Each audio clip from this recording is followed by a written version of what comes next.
15th San Carlos Planning Commission meeting to order. If you'd stand with me for the Pledge of Allegiance. I pledge allegiance to the flag of the United States of America and to the republic for which it stands, one nation, under God, indivisible, with liberty and justice for all. Thank you, everyone. Okay, the first thing on the agenda is public comment. Roll call. Oh, I'm sorry, roll call. I forgot the roll call.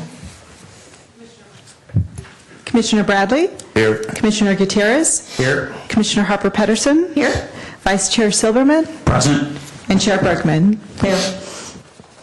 Okay, the next thing on the agenda is public comment. Public comment is limited to items not on the agenda. The Commission may briefly respond to statements made or questions posed as allowed by the Brown Act. However, the Commission's general policy is to refer items to staff for attention or have a matter placed on future Commission agenda for a more comprehensive action or report. Is there anyone wishing to speak on an item that isn't on the posted agenda? Anyone? Okay. You wish to speak? Can you come up here, please? Because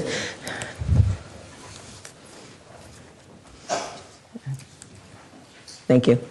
Yeah, otherwise the recording can't pick up what you're saying. Sure.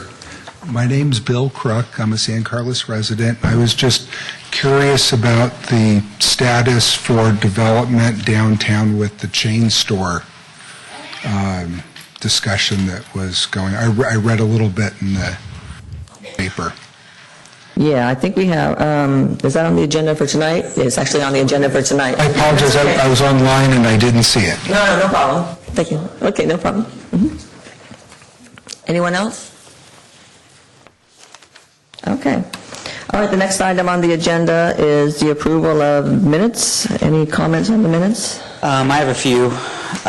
First, and I would defer to the city attorney, but I think that the way that votes are being recorded is a little not ideal. Harper Pedersen is listed as excused, but it's recording her vote kind of like it's abstaining.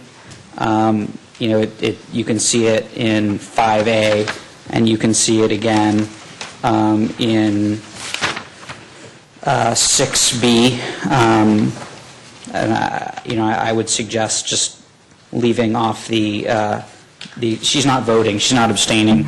It's just 4-0 and 3-1 is my view. I agree with that.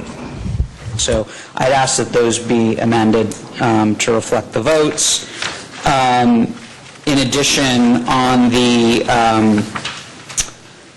laser tag, there was an additional condition added that dealt with the way the signs were going, at least I think there was, the way the signs were going to be approved that involved, some additional review, I thought, with staff. I'm not exactly sure how we worded it, but I thought there was something else there.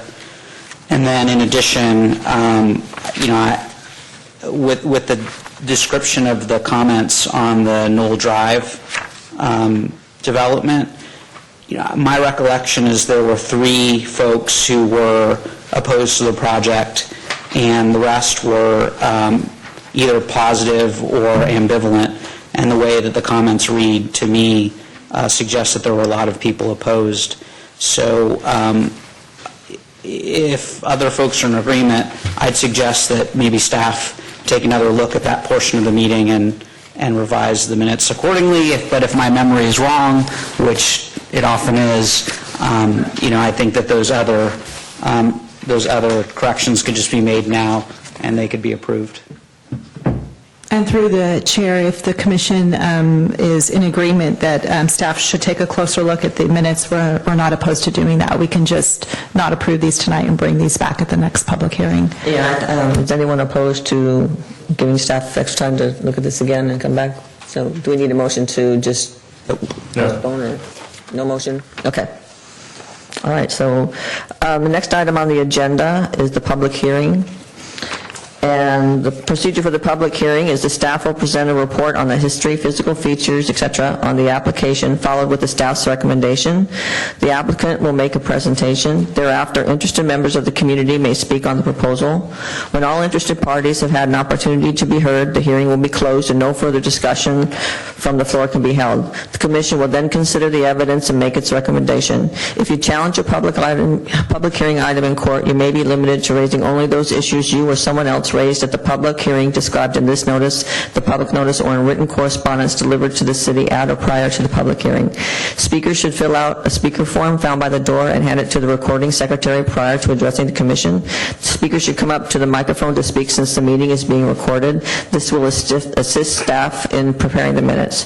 The first item on the agenda is 595 Industrial Road and 810 to 850 East San Carlos Avenue, APN 046-090-210, 046-090-220, and 046-090-290. Variance for a 12-foot tall perimeter wall along the rear property line. The applicant has requested that this item be withdrawn. So, Do you want it for a date certain or a date uncertain? Yes, if I may add some additional information to the commission this evening. This item, as you may recall, has been agendized several times and continued to date certain a number of times where the applicant has requested that it be postponed. They have requested another postponement, so staff has recommended that they just withdraw and then reapply when they are indeed ready to come forward to the Planning Commission. I am aware that they are also going to be putting together a sign package that will require Planning Commission review, so it is quite possible that both signage and this request for a 12-foot tall perimeter wall could come forward at a future date, but for now it's just been withdrawn until the applicant is ready to come forward. okay, so no action by us tonight. We just wait till they bring it back. Correct. Okay, all right, great. All right, the next item on the agenda is consideration of recommendation to the City Council to extend, make permanent, or allow to sunset zoning ordinance amendments regulating formula business uses in the downtown core area, 600, 700, and 800 blocks of Laurel Street. Is there a presentation on that? There we go.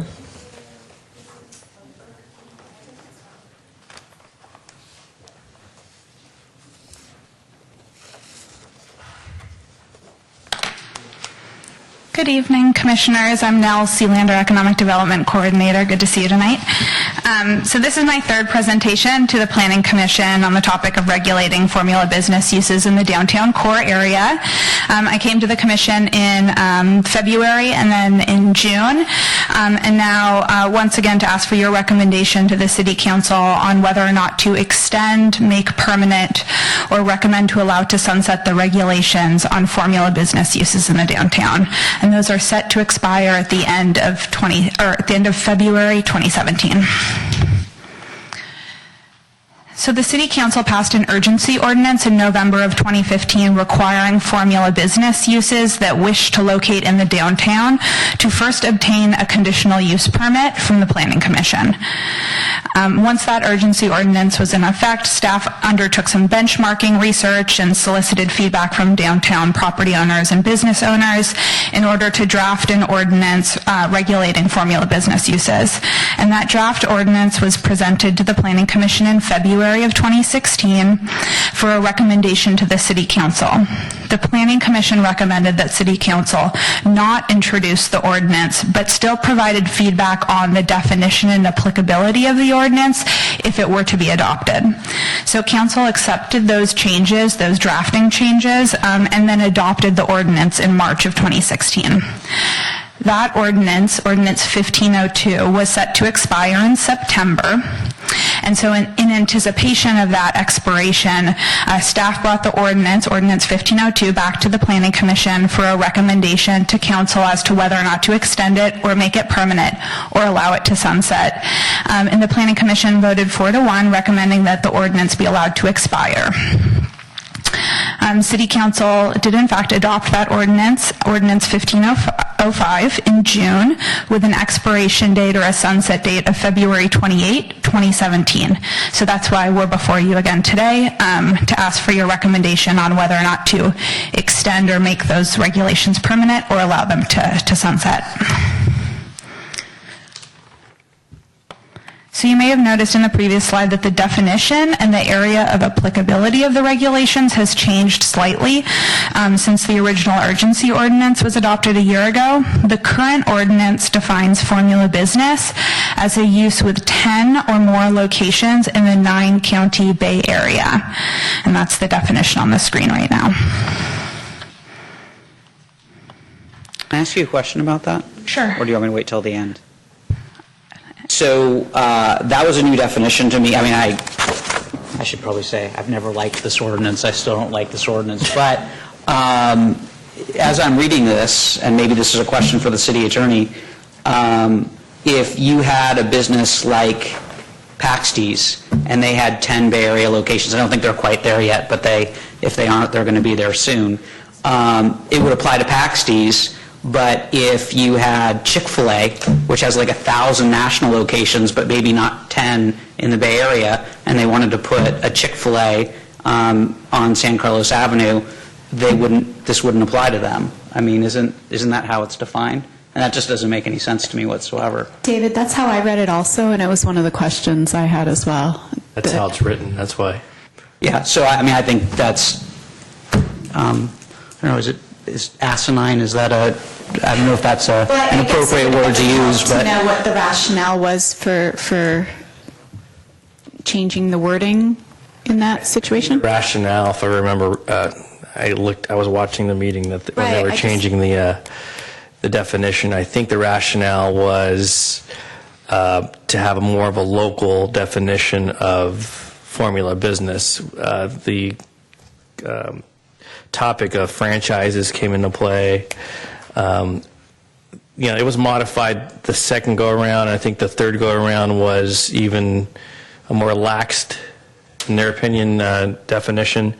But you're bringing up a great point. I mean, there's a lot of national franchises that don't have locations in the 9 Bay Area counties, and that wasn't really addressed. Okay, so then, to be clear, and maybe staff can confirm that,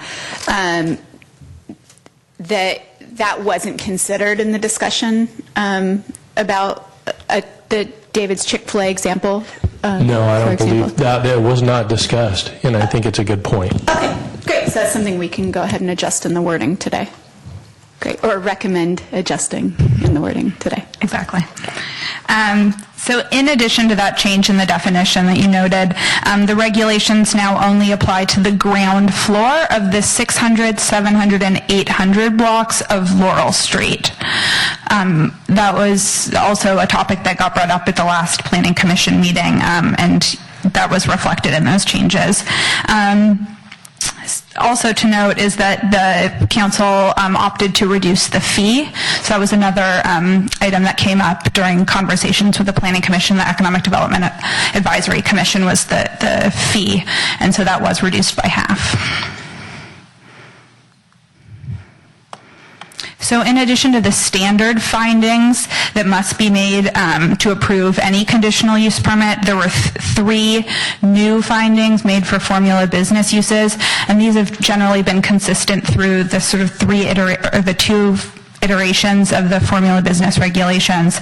And these are shown here on the screen, and the standard findings for conditional use permit are included in attachment 5, if you'd like to take a look at those.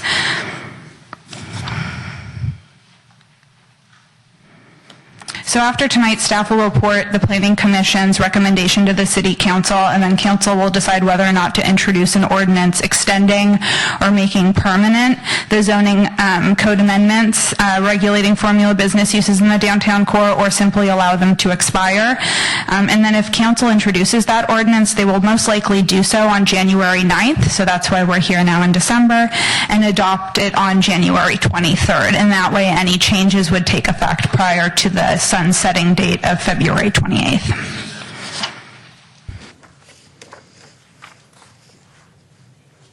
So staff recommends that the Planning Commission provide a recommendation to the City Council as to whether or not to extend the regulations, and then if so, for how long, make them permanent or allow them to sunset. And the 3 motions to extend, make permanent, or allow to sunset are all included on page 4 of the staff report. Thank you. Any Through questions? the chair. So I remember the last time that we talked about this, there was discussion of a permit that was easier to get than a conditional use permit, and I can't remember what it's called. A minor use permit, or What's that? a minor use permit maybe, or? Permit, and we suggested that for two reasons. One was the cost, and the other was the time for processing. And I saw that the city council reduced the cost, but was there ever any discussion of the minor use permit versus the conditional use permit at a lower cost? Really, the sort of purpose, one of the original goals was to have a public hearing and public discourse about these businesses, and to have that real, opportunity for public comment. The zoning administrator hearings, which are what are held for the minor use permit, just aren't, they are a public meeting, but they're not as widely attended and don't have this sort of public discourse around them. So I think that sort of was one of the reasons not to reduce it to a minor use permit. And then with the fee reduction, and council also asked staff to, to the extent possible, to move those applications along should we receive any. That was the discussion they had around the timing and the cost. So was there any other, brainstorming on how they could expedite the processing other than, on a sort of discretionary, do the best you can basis? I mean, are there any other options? Because those were the two concerns, right? The cost, and then and then just the time. I mean, we had that one applicant who ended up having to, the only applicant who's ever received one, who ended up having to delay the opening of her business for 4 months. Now, part of that was due to the change in the institution of the ordinance, sort of in the middle of her process. But is there? Have we sort of exhausted options for creating a streamlined process? I believe so. Really, the choice was between a minor use permit or a conditional use permit, and the choice was to go to one that had a more clear public involvement process and a real opportunity for public comment.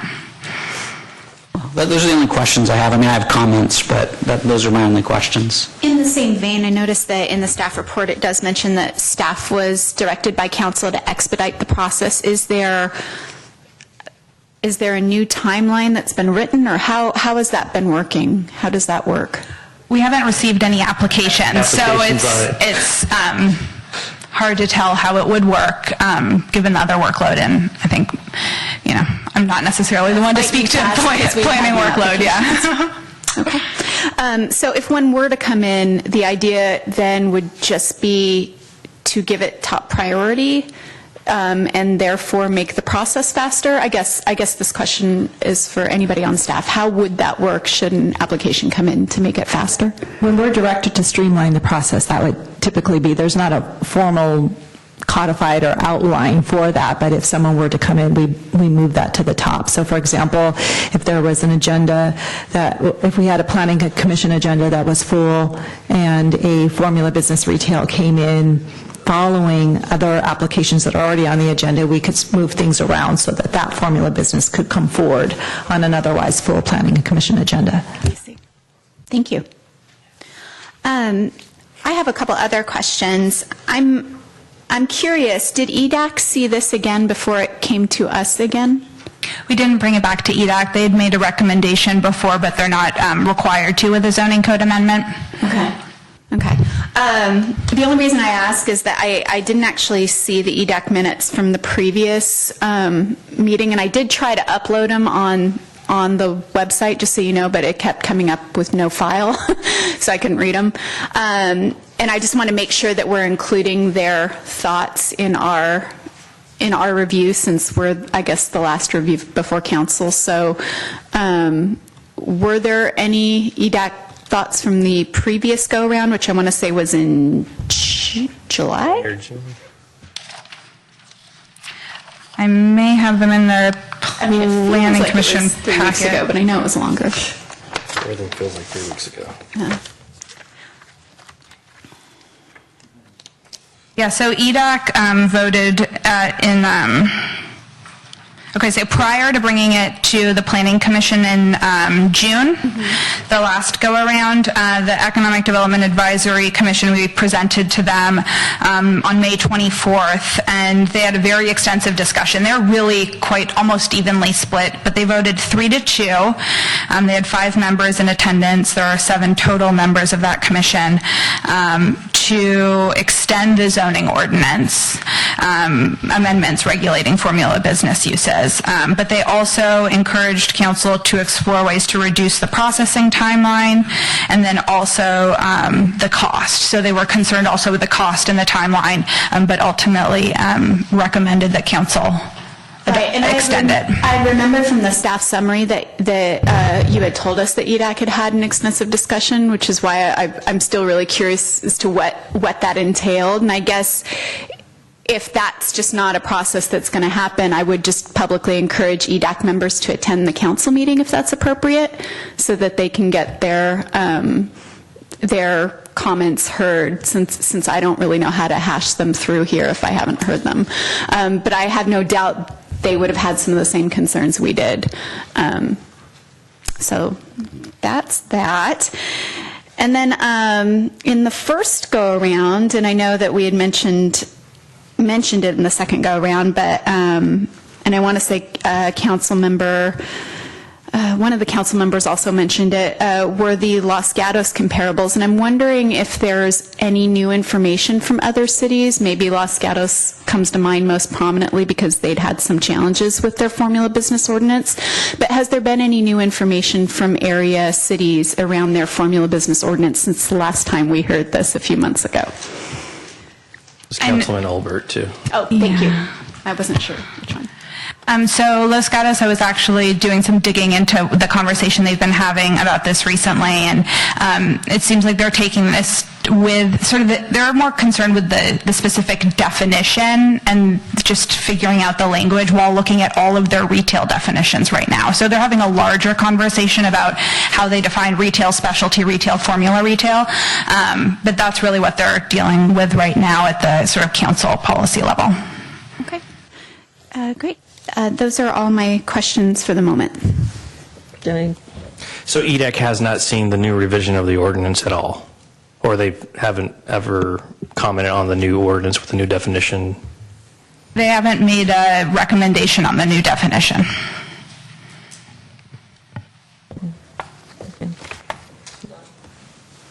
Okay.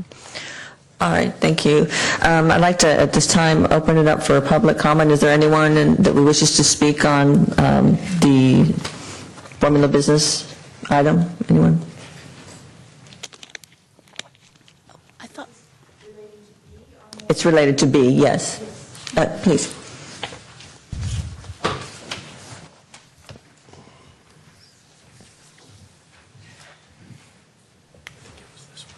Okay. Oh, okay. Hello. Hi. My name is Susan Hanna. Thank you. And I am the proud owner of Arranged for Comfort at 790 Laurel Street. I've been there for 5 years. And I also live in San Carlos. And I have a unique type of business. It's I do ergonomic products, so we're bringing people in, both from individuals, small businesses, corporations.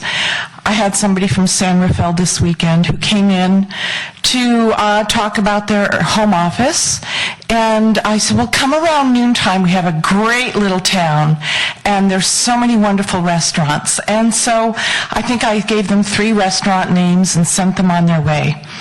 And the feedback that I get from people about how unique San Carlos is, how charming it is, it's not like other towns. And I have spoken before at the city council and made the same point. It would be a shame to lose the uniqueness and the individuality.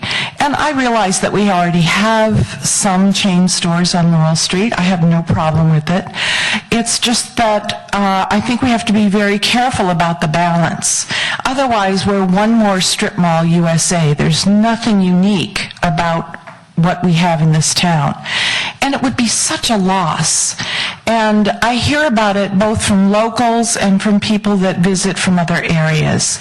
And so it's not one of those things that if we go the direction and allow the larger multiple location organizations in, we're kind of stuck. So I just would really be disappointed if we lost the charm and the uniqueness of San Carlos. And when we do things like close down the street for Santa, it's the heart of our town. And we don't do it at Best Buy. We do it downtown on Laurel Street. We have a treasure. And so I just, on behalf of the other merchants that I talked to, I don't know if there are others here, but I thank San Carlos for the unique opportunity to have a business that's grown. I'm actually ready to open my second store. So I couldn't have done it without San Carlos. Living here, working here, having a business, it's home. And I don't want to lose that, so thank you very much. Thank you very much. Is there anyone else that wishes to speak on this item? Yeah, please.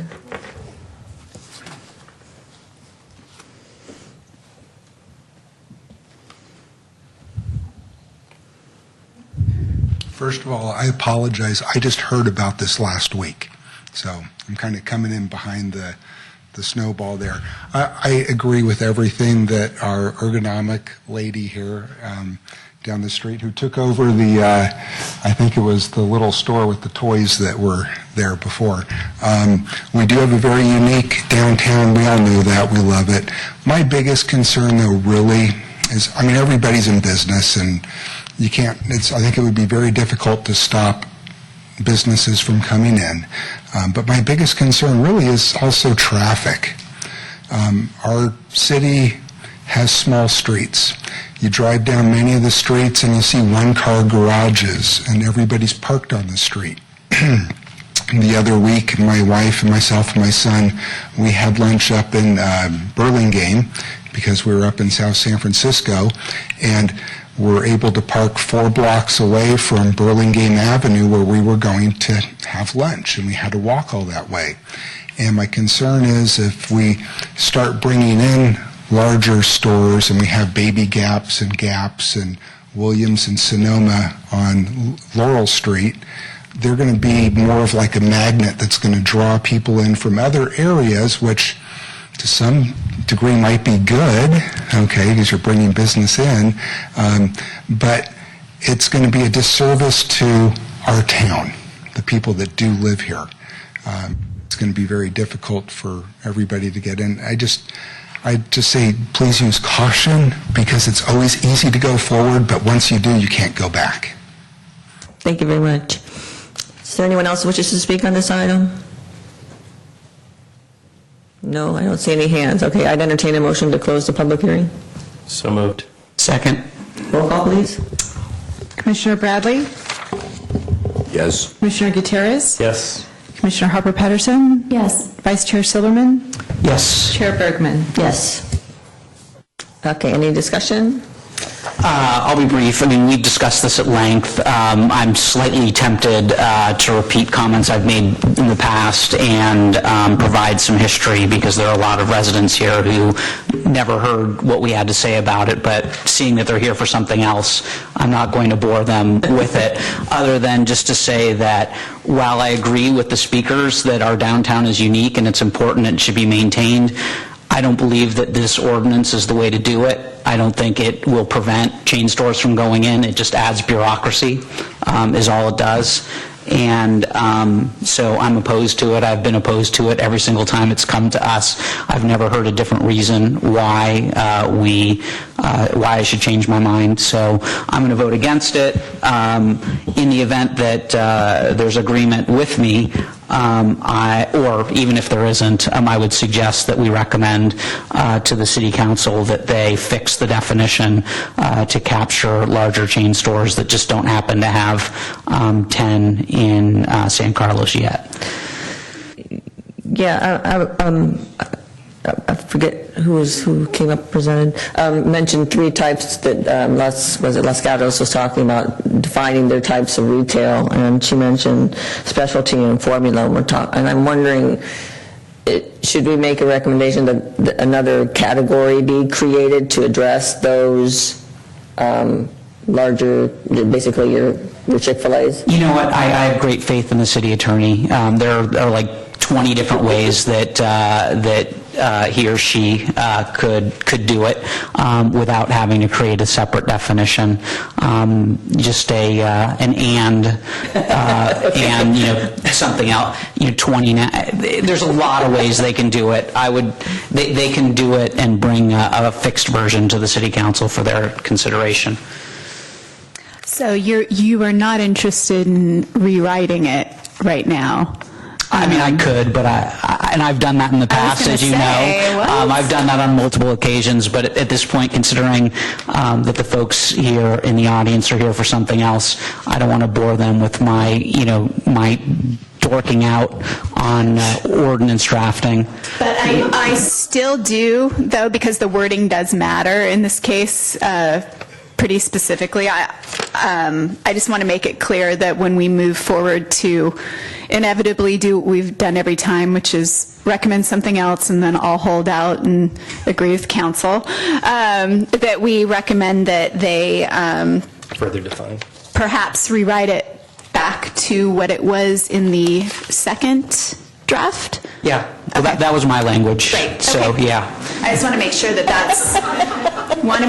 that's moving forward to the council then, and that we don't overlook that. Jesse, any? No, I think it's the intent is good, but when you revise an ordinance 3 times in 1 year, that's generally not the way you want to do it. So I'm going to probably be voting to let it sunset. Don? Well, I don't have the advantage of having been here during the earlier readings of this, so it's kind of fresh for me. I was leaning toward extending it temporarily, but I can see reasons for all 3 of them, actually. Well, I recommend that they just make the zoning ordinance permanent, because that's what they're going to do. And as you guys know, I have voted differently than the commission has every time, though. Yes, it's been 4-1 every time. Right, though I've barely voted differently. My bigger concerns, though, I feel have been addressed in the council's new remake of this ordinance. For example, cutting the fees in half, which was a major concern of ours, and expediting the process. And because those were my major concerns with the ordinance, I am comfortable going from a 51% let's vote for this to a solid 85% in favor of it. Not that it's going to matter in our overall vote, but I'm much more confident in my vote to go ahead and make this a permanent ordinance. Well, I won't try and convince Dawn if Shannon is also prepared to vote against it, but, I mean, in a very brief nutshell, there are no objective criteria that I can see in evaluating whether or not to approve or disapprove a formula business that meets the definition of formula business. So basically what happens, in my view, is you notice the public comes out, the public explains why they don't like it, and then we're sort of in a position as 5 people to decide whether we like that business or don't like that business without a great deal of objective criteria. So it has a whiff of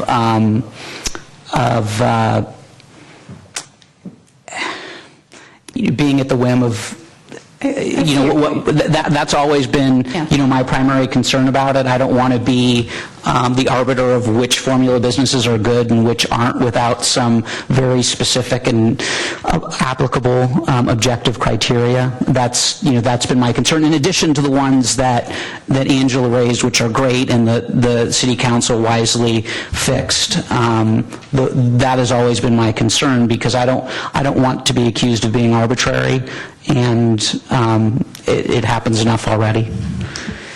I think that's a really good point, and I think that we should recommend that council, should they move forward with it, also look at creating more objective criteria because I can also see that being being a problem down the line?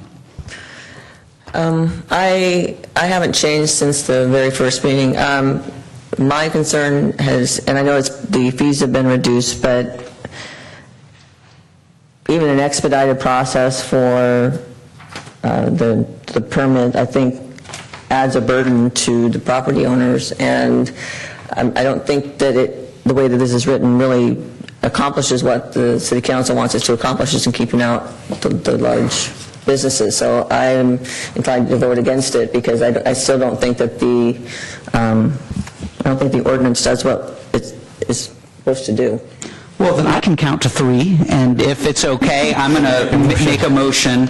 I move that the Planning Commission adopt a resolution recommending that the City Council allow the amendments to Chapters 18.05, 18.23, and 18.41 of the San Carlos zoning ordinance, Title 18 of the San Carlos Municipal Code, adopted in Ordinance 1505 to define formula businesses and establish a permit process for formula uses in the downtown core area to sunset on February 28, 2017, with the additional recommendation that in the event the City Council does decide to either extend or make the amendments permanent, that it, one, change the definition to capture large national chain stores that don't yet have 10 locations in the city, and/or revert to the second definition of formula businesses that was proposed by the Planning Commission, I want to say about 6 months ago, and in addition, adopt objective criteria for either approving or disapproving, approving or rejecting a formula business. I'll second that.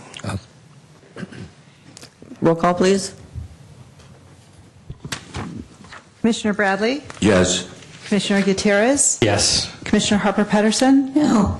Vice Chair Silverman? Yes. Chair Bergman? Yes. Hope there's a surprise. 4-1.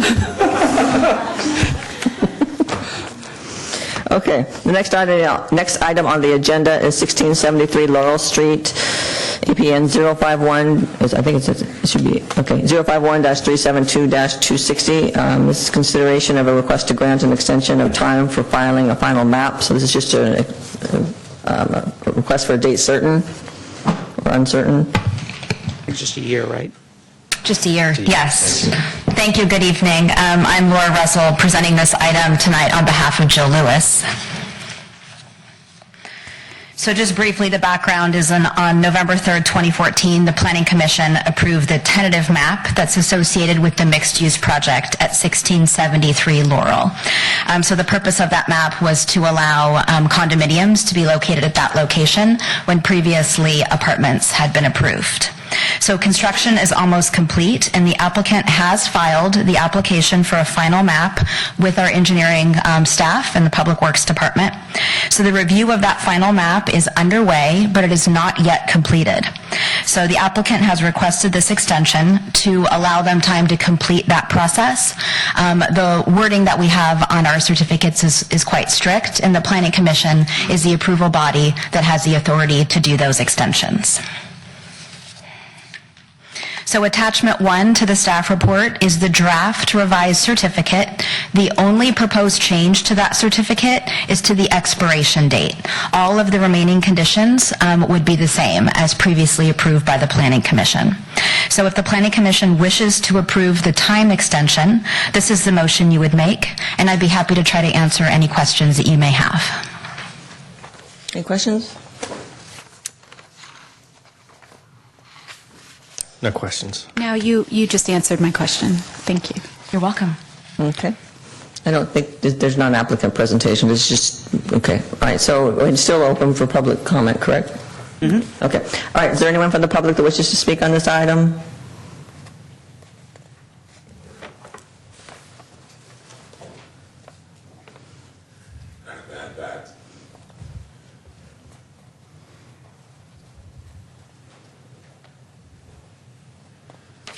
My name is Patrick McCaffrey. I own the lot number 7, just north of the building you're talking about. So far, I haven't been too involved. I believe let things be. But the planning commission with the building people put up a house on one side and this building on the other side. My backyard now is a tunnel. I'm very displeased with it. I have no complaints about if it goes condominium or rental. That's just business as usual. That doesn't bother me. But the alley has been beaten up very badly from the forklift in the building process. I don't know who's responsible for the alley. Do we have to buy our own alley, or the city take care of that? And that's a question. Sure. Well, when you're done, we'll ask staff to respond. Sorry. When your comments are done, sir, we can ask staff to respond. Oh, okay. That's one of my main deals. And then for my protection and safety between the house and them, the condominium people next door, he's been good to me. I've got no complaints. I put up for construction for almost 3 years. I mean, talk about a real pain in the keister. I mean, big time. See, I live there. It's not like I rent it out. I live there. Now, if it goes condominium, they're going to have parties and people, even renters, but more parking situations, which is still good, but it could be planned out better than the hodgepodge that goes on now. Just the salt box from across the street has problems. Lovely place. I've never eaten in it. It's right across the street, never eaten it. But the point is that I think there's a little bit of discrimination for the south end of Loyal Street. And I'm really getting a little upset about it. I got a beautiful tree in the front. For 25 years they trimmed it. The last couple of years they haven't touched it. I've called the city. They said, oh, we don't do that anymore. I don't know why. I don't want to fight with them. I want to fight with City Hall. But I don't want to lose my tree either. That truck knocked down a big branch. I called Department of Public Works. They hooked me up with the fire department on an emergency basis. I had to talk as fast as I could talk to the fire department, explaining them this is not an emergency. But they did come out anyhow. They picked up the tree, the branches, put it on the sidewalk. The city picked it up later with a dump truck or something, and I wasn't there. I see all the beautiful lights and everything on Laurel Street and down core down. The woman that spoke earlier about San Carlos, being San Carlos, you lose the charm of this city, you're going to lose it all. I don't give a damn what kind of business you put in it. They can do whatever they damn please, but the exterior and the format of what these you people are supposed to do to maintain quality. Think of the word charm. You got a lovely train station, and that's the best one on the whole tracks. And when people come to San Carlos, they get a different feeling. It's one of the reasons I bought a building there. I had that feeling. There was a tremendous accident across the street. One of the old-fashioned light poles got hit. I don't know if anybody's done anything with it yet or planning to do anything with it. But if any of you are worried about lawsuits, talk to me. I can walk you a couple of blocks, and I'm not a lawyer, but man, I can show you spots where Sharpie could just clean the clocks when it comes to money. Can you wrap it up? Do you have can you wrap it up? Do you have a few more points to make? Yeah, I do. One, I want my tree looked after. I want the alley in the back looked after. As it goes to condominiums, that's fine. Hope they're nice people. they're going to need a lot of money to buy it, but that's their problem. I think between the house and the new condominiums, something should be arranged for my protection, like a fence across the back, so that when they have their parties and everything, they're not going to fill up my back lot, and I got to come out and have arguments with people. I don't like arguing with anybody. I don't want to have to call the cops and tow trucks and all that. I don't want to go through all that. Life's too short. So, Okay, so I have, that's about all I got. You got some questions for me? I'd be glad to try to answer them for you. okay, so I have a tree, alley, and fence, basically are your main issues that you, That's right. okay, thank you. I didn't go anywhere, did it, or did it? No, we're going to discuss what you said Oh, good. Yeah. With who? with each other. Does anyone have any questions for? Not that you have to, but I think I'm going to ask staff to reach out to you in the future, and if you filled out a speaker slip, it'll make it easier for them to contact you. Did you fill out a slip? Okay, you mean to speak? Yes, you don't have to, but it might be better I'll fill contact one out, give it to you. information. I'll give you one. You know, I was very upset when you passed the permit to put these buildings up next to me. No one asked me or said a word. Not a word. I mean, if any of you want to come out there and make an appointment, I'm glad to walk you around. You can see what the hell's going on. Now, as far as the owner, the guy that wants to put up the condo, he's a pretty square shooter. He's okay. Okay, all right, I think we have your issues, and we'll discuss it. All right, Everything you want. thank you very much. Anyone else wish to discuss this item? One last word. Charm. Gotta remember the word charm. Thank you. Okay, so I think we would ask staff to reach out. public hearing? Okay. All right, seeing no one else wanting to speak on this, is there a second? I'll second. Roll call, Commissioner please. Bradley, excuse me, Commissioner Bradley, Yes. Commissioner Gutierrez, Yes. Commissioner Harper-Pedersen. Yes. Vice Chair Silberman. Yes. Chair Bergman. Yes. Okay, anything we need to discuss on this? There are three issues that he had, and I think that the best way that we probably want to handle this is advise staff to reach out so we can talk about the issue with the tree and fence and The alley. the alley. But I'm curious, as far as the alley is concerned, who's responsible for the maintenance of the alley?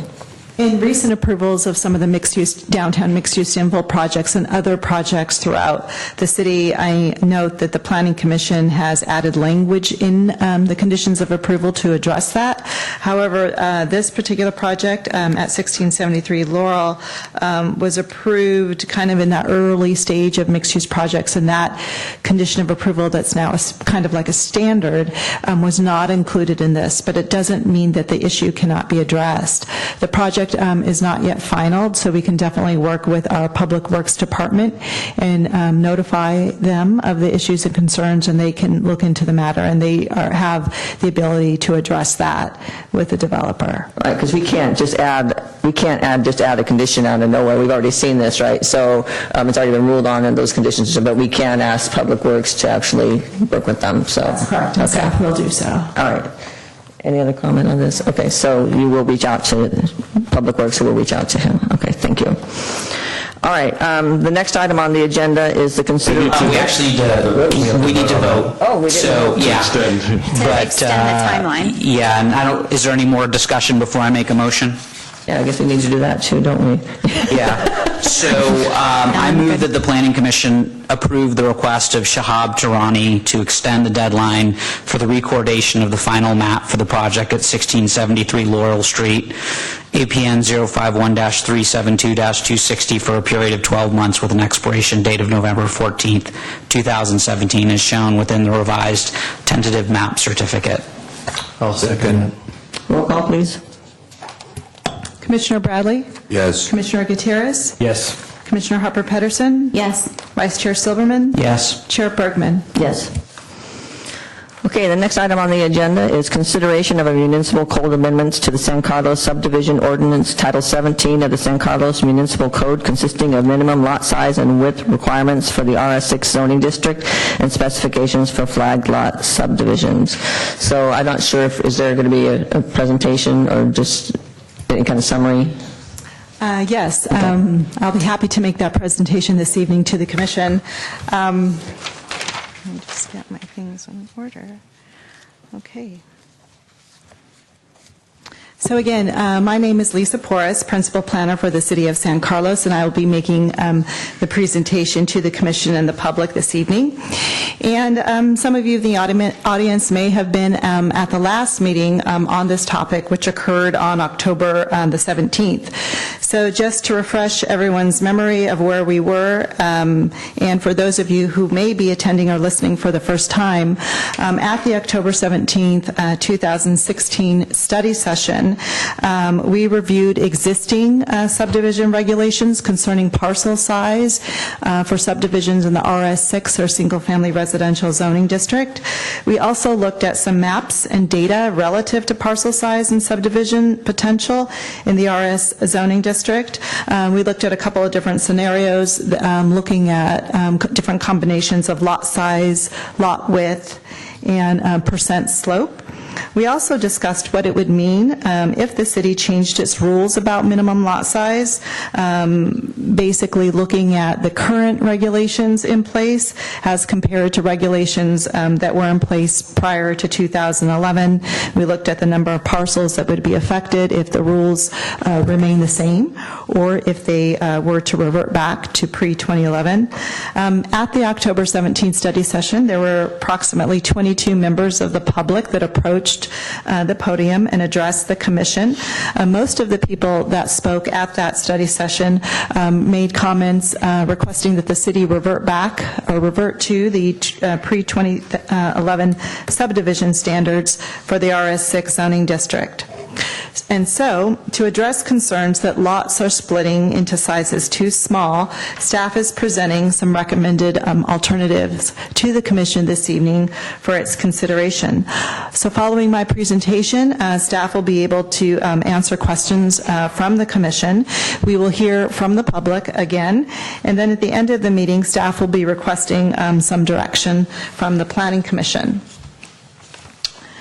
So to summarize, and there were extra copies of the staff report in the back. I see that there are none, so hopefully most of you were able to get a copy. Again, all of this information is available online, so hopefully you received notice and were able to get some information off your personal computers. But to summarize, staff is presenting 3 modifications to the subdivision ordinance that would be applicable to the RS6 zoning district. The first modification would be to address minimum lot size with recommendation to revert to the pre-2011 standards, which would result in a minimum lot size of 10,000 square feet and a corresponding minimum lot width of 65 feet. During this process, staff discovered a reference within the subdivision ordinance that referred to lot width as being the frontage of the property, and that is incorrect. There is a definition under the city zoning ordinance under rules of measurement that define what how lot width is measured, so we simply want to remove that reference. And then the third modification to the subdivision ordinance would be to address flag lots and specifically state that they would not be allowed unless pre-existing conditions may justify it. And we'll dive into those a little bit deeper in just a minute. For this evening, as some of you recall, there was a discussion at the study session whether staff would come back with a formal recommendation or whether this meeting would take place in the context of a study session. And so to give the Planning Commission the option to take action tonight, if the Commission felt it was ready to do so, we noticed this meeting as a public hearing accordingly, which is a requirement for any public hearing and action of the committee. So the recommendation or alternatives the Planning Commission is being offered this evening is to consider adopting a resolution recommending modifications to the subdivision ordinance ordinance. The commission could do that, or it can choose to continue the item to January 17th, or it can provide staff with alternative direction. So I just wanted to make that clear right up front as far as what staff was asking of the commission this evening. The first proposed modification to the subdivision ordinance would be to address minimum lot size and lot width standards. In this slide here, it shows a table showing the minimum lot size for lots that range anywhere between 0 and just under 20% with a site cross slope, and the corresponding lot width of 65 feet. So what this table is showing is the amendment that would occur if the Planning Commission would like to see these standards revert back to what they were pre-2011. Currently, as you recall, lots could be split into sizes down to 5,000 square feet with lot widths down to 40 feet. Excuse the typo on the screen there.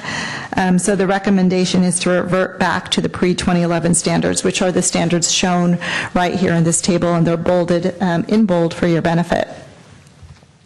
As I mentioned before, there is an erroneous reference to the lot frontage, in the subdivision ordinance. Just to clarify, lot width is measured at the midpoint of a lot and not the frontage, so the recommendation is to remove that statement. This is shown in red line in the staff report on page 7, and also is provided under Exhibit A of the draft resolution. And those are the same locations for the table I just shown previously. The third modification would be to not allow subdivisions into flag lot configurations unless pre-existing conditions justify it. And the purpose of this modification was to convey the goal of preserving pre-existing lot patterns within San Carlos established neighborhoods.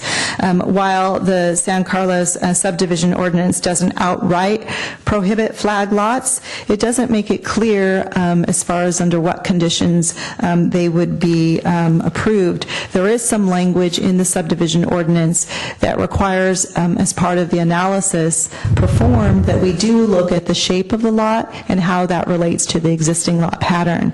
But it wasn't clear enough. So what we're proposing is to add language that state that flag lots are not allowed unless pre-existing conditions otherwise warrant it. And that could include an area of the city that maybe already has irregularly shaped parcels, or it can include areas in the hillsides where maybe a flagged lot is warranted based upon the local topography.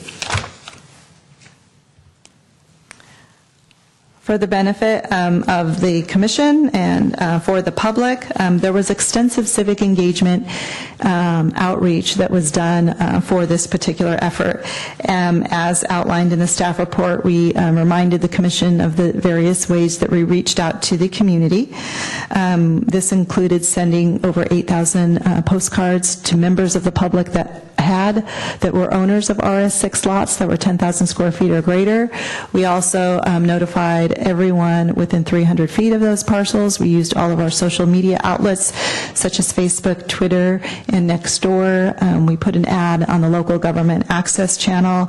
There is a piece in the San Carlos Good Living newsletter. So we're pretty confident that we reached out to the individuals that needed to know, and hopefully reached a lot of individuals that had concerns about this subject. As I mentioned before, we received 22 public comments at the last study session, and as of 6:32 this evening, we have a total of 19 emails or written correspondence that we received for tonight's meeting. Copies of those comments are available to every commissioner. They're available on your dais, and we have a couple extra here at the front. And as I mentioned before, a majority of the comments received from the public are requesting the city to revert to the pre-2011 subdivision standards, which required any subdivision within the RS6 zoning district to have at least a 10,000 square foot lot with a minimum of a 65-foot lot width. At the October 17th study session, there were a couple items that the Planning Commission requested. The first was additional information in the form of a map about how many 40-foot wide lots there were. And there was also a request for the general plan build-out figures for new units and the mixed-use zoning districts, which are essentially within the city's downtown area. For more information on this, it's you can see pages 4 through 6 in the staff report. And provided, I believe this is attachment 4 to the staff report, is this map here. Essentially what this map is showing are all lots that are less than or equal to 5,000 square feet and that have lot widths ranging anywhere between 40 or under and 40 up and 40 above. So basically, this lot is showing lot widths that are less than 50 feet wide. So in the light blue, you'll see parcels that have less than 40-foot lot widths, less than or equal to 40-foot lot widths. And there are about 500 parcels in the RS6 zoning district that have this feature. And then in the darker blue are lots with parcel widths ranging from 40 feet to less than 45 feet. And there are 150 parcels in the city that have this feature. And as you can see on the map, most of these parcels are located in the city's older subdivision, notably the White Oaks neighborhood, some of the city's earliest subdivisions occurring in the 1920s, 1925. However, there are some parcels in other areas of the RS6 zoning district that also have the more narrower lot widths. With respect to general plan build-out, there was a request for the total number of units that could be built under the provisions of the general plan and zoning ordinance. And as outlined in the city's general plan, approximately 1,400 additional units could be built in the city through the year 2030 based upon our land use regulations and based upon the rules and regulations within the city's zoning ordinance. Over the past 3 years, the city has approved a total of just over 460 new units. These are additional units. Most of these are occurring in the downtown area. For more information on this, there is a table on page 6 of the staff report that provides all of that information in detail. So a majority of the units occurring are being constructed in the downtown area as contemplated in the 2009 general plan. For tonight, as I mentioned before, we have 3 alternatives before you for your consideration. If you choose to take action tonight to recommend adopting a resolution, this would be the motion you would make under item number 1. If you would like to continue the item, there is the second motion that you can make. And then lastly would be to provide staff with a different direction this evening. So this concludes the end of my presentation. We're happy to take any questions. We'll receive public comment, and then at the conclusion of this item, we'll take planning direction from the Planning Commission. Thank you. Thanks. Are there any questions for staff right now? I do have some questions. At the last meeting, we had talked, and forgive me if I'm jumping the gun here, whether you answered a lot of my questions from the last meeting, so thank you, including my question about the 40 and 45-foot lots, which is, I have some comments on later. I guess I'm wondering, number one, for the flag lots, you included Redwood City's wording, and I'm wondering if Redwood City has had any challenges with ambiguity because of that wording? Staff didn't have the opportunity to speak with planning staff from Redwood City, so I can't answer that question. Okay. All right. Just know that that's on my mind. And also at the last meeting, I'd asked if staff had agreed with the figures that Christian Vesia, am I butchering your name, Christian? I'm sorry. Vesha? I sure made a go of that. Presented at our October meeting, and so I'm wondering if staff had time to review those figures, particularly the ones that compare surrounding cities' requirements, and whether staff agreed with those figures. If I remember correctly from Mr. Vesia's thorough research, thank you, which we still have on file, most of the analysis was looking at house size, and that's something that staff will be addressing in the near future. Not only house size, but we will be, looking at Mr. Vesia's and hopefully working with Mr. Vesia to learn more about his research with respect to the figures relative to house size. I think these are more the development standard comparisons. I don't recall there were lot size comparisons. The only one, the ones that I'm thinking specifically involve minimum lot size requirements, and I want to say, and you'll have to forgive me, I didn't print it, and I should have. I can probably look it up in my email, but I want to, if you give me a minute, I want to say it was minimum lot sizes that were larger than 5,000 square feet. I want to say 6,000 perhaps for some of our localities. So specifically to the question we're addressing tonight are the numbers I'm concerned with the most. I recall during the June 6th, we had a study session on this item kind of early on in the month of June earlier this year, and I believe I have my staff report in my file, and I can take a look at some of the figures for minimum lot sizes that other cities have. Unfortunately, I don't have a copy of Mr. Vesia's data, and I don't know if he has that information on hand, but we can certainly look back to the information presented in the staff report of June 6th. Great, thank you. I do have June 6th meeting information here with me, and Redwood City does have 6,000 square feet, Palo Alto 6,000 square feet, Menlo Park 7,000 square feet, Belmont. Belmont 5,000, but 6,000 with subdivisions between a 0 and 10% slope. So I guess I just wanted to make sure we were all on the same numbers universe, I guess would be what I'm getting at. Okay, thank you. Those are all my questions for now. Any other questions right now? None right now. Okay, so I'm going to open it up to the public comment. I have 6 speaker cards, and I listened to I wasn't here at the last meeting, and I did listen to the meeting last night, and I must say I was very proud to be a San Carlin and listening to how everyone was very respectful in their comments, and I just want to say that again, if we can keep to that tone this evening, that would be very helpful. And again, sometimes you have the urge to clap because you're in favor of something, but we want this to be a space where everyone can express their opinions, even if they're different opinions. So I want to thank you for everyone ahead of time for that. Now, I think that the first speaker I have card is Jeffrey Kaiser, but I'm thinking I'm going to slip that because Raymond Diamante, did you have a presentation that you wanted to make? Yes. So, Jeffrey, do you have any problem with me? Okay, all right. So, Raymond, if you want to come up.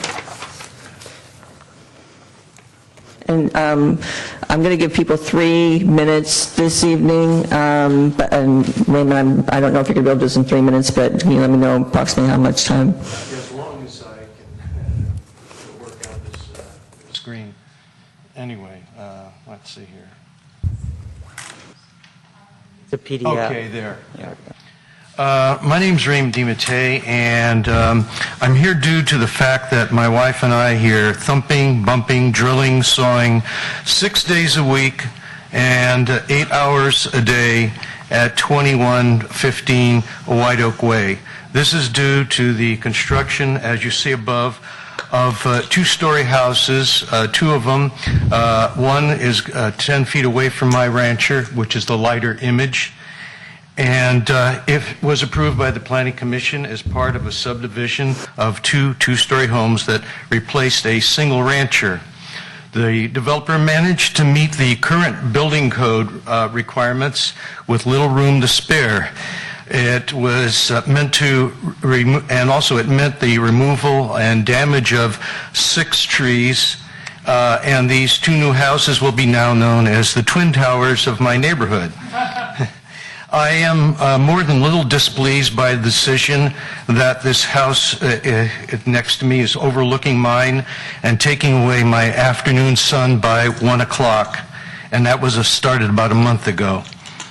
And it's increasing now about noon now because of the reduced sunlight.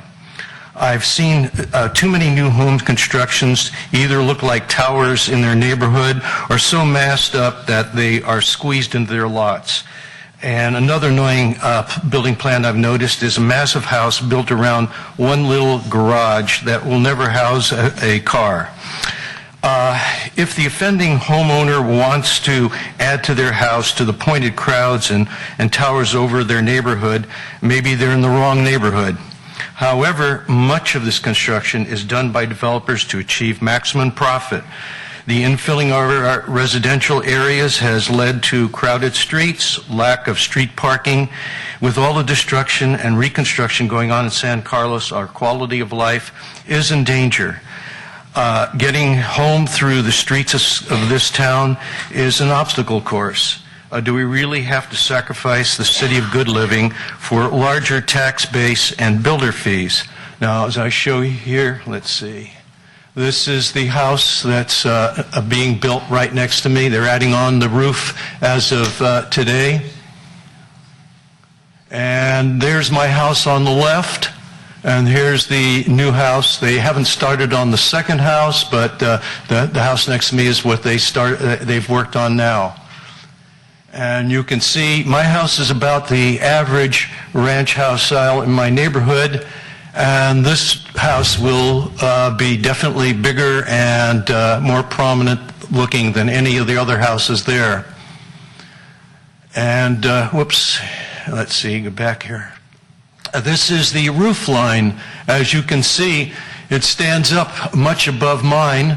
That's my fireplace there, the fireplace chimney and the roof, and you can see the roof going up past my house, and it does stick up pretty far up. In fact, workers, my neighbors tell me that when they see workers working up on that rooftop, it looks like they're on my roof. All this, let's see, I'm trying to see, okay, and this is the, I guess that is it. Okay. In this, all this infilling of our neighborhoods is to meet, if it is the, the infilling of our neighborhoods to meet the needs of the housing crisis as people claim there is, why not use mixed-use building development planned as is planned for downtown for other commercial areas? Say if a new office or retail construction is proposed by a developer, why not require the apartments or condos be placed above them? This way a worker can take an elevator to their place of residence and not have to take to the freeways and increase the highway congestion. I'm speaking for the residents of San Carlos who are proud of their city and not in favor of stack and pack housing preferred by the developers, contractors, and realtors who are motivated by land speculation and profit.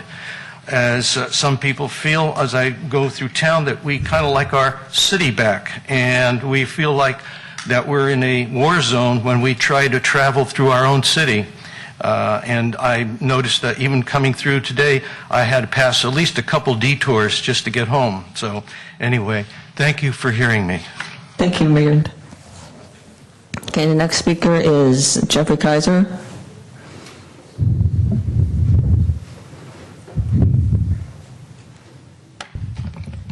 Good evening. I'm Jeffrey Kaiser, a 36-year resident of San Carlos.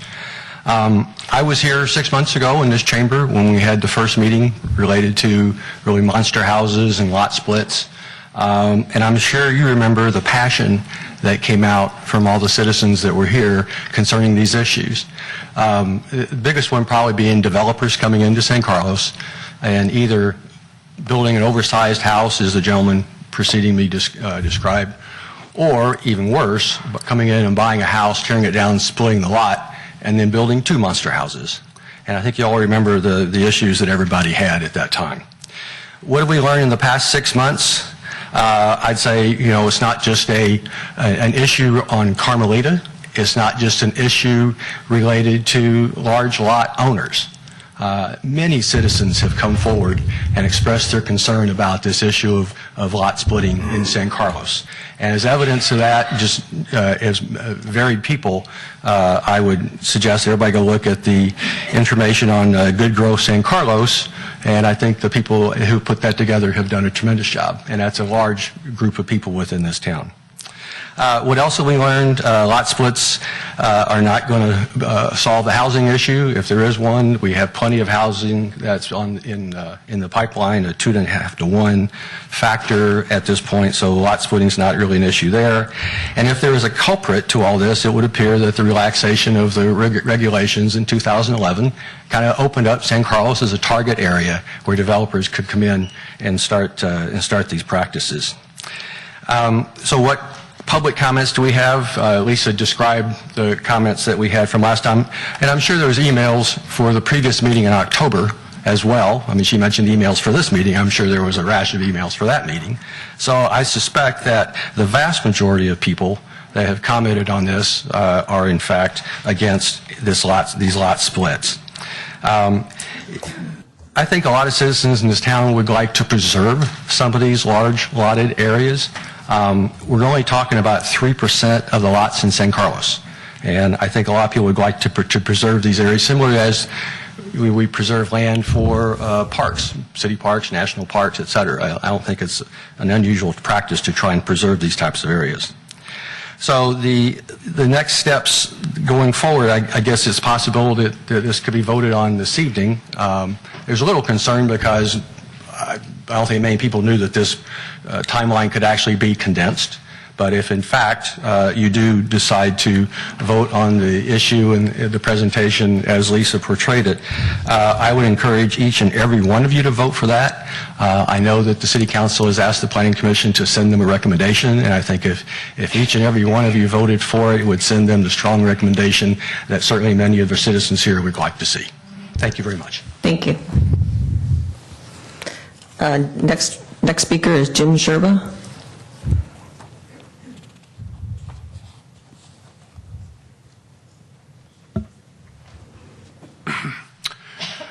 I live on White Oak Way, a few doors down from Ray, and I'm unfortunately having to deal with the consequences of the what I know is the last lot split before the moratorium went in.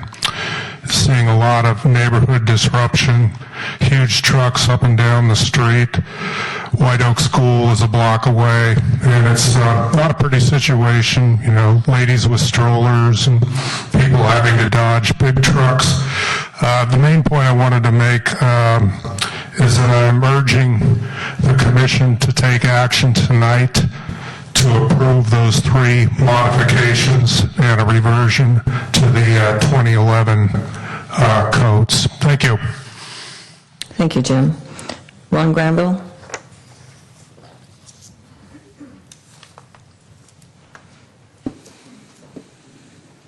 Good evening. My name is Ron Granville. I live at 1930 Carmelita Drive in San Carlos. I've had the good fortune of living in San Carlos my entire life. Over time, I've seen a lot of changes come to our town. Some of them good, some of them not so good.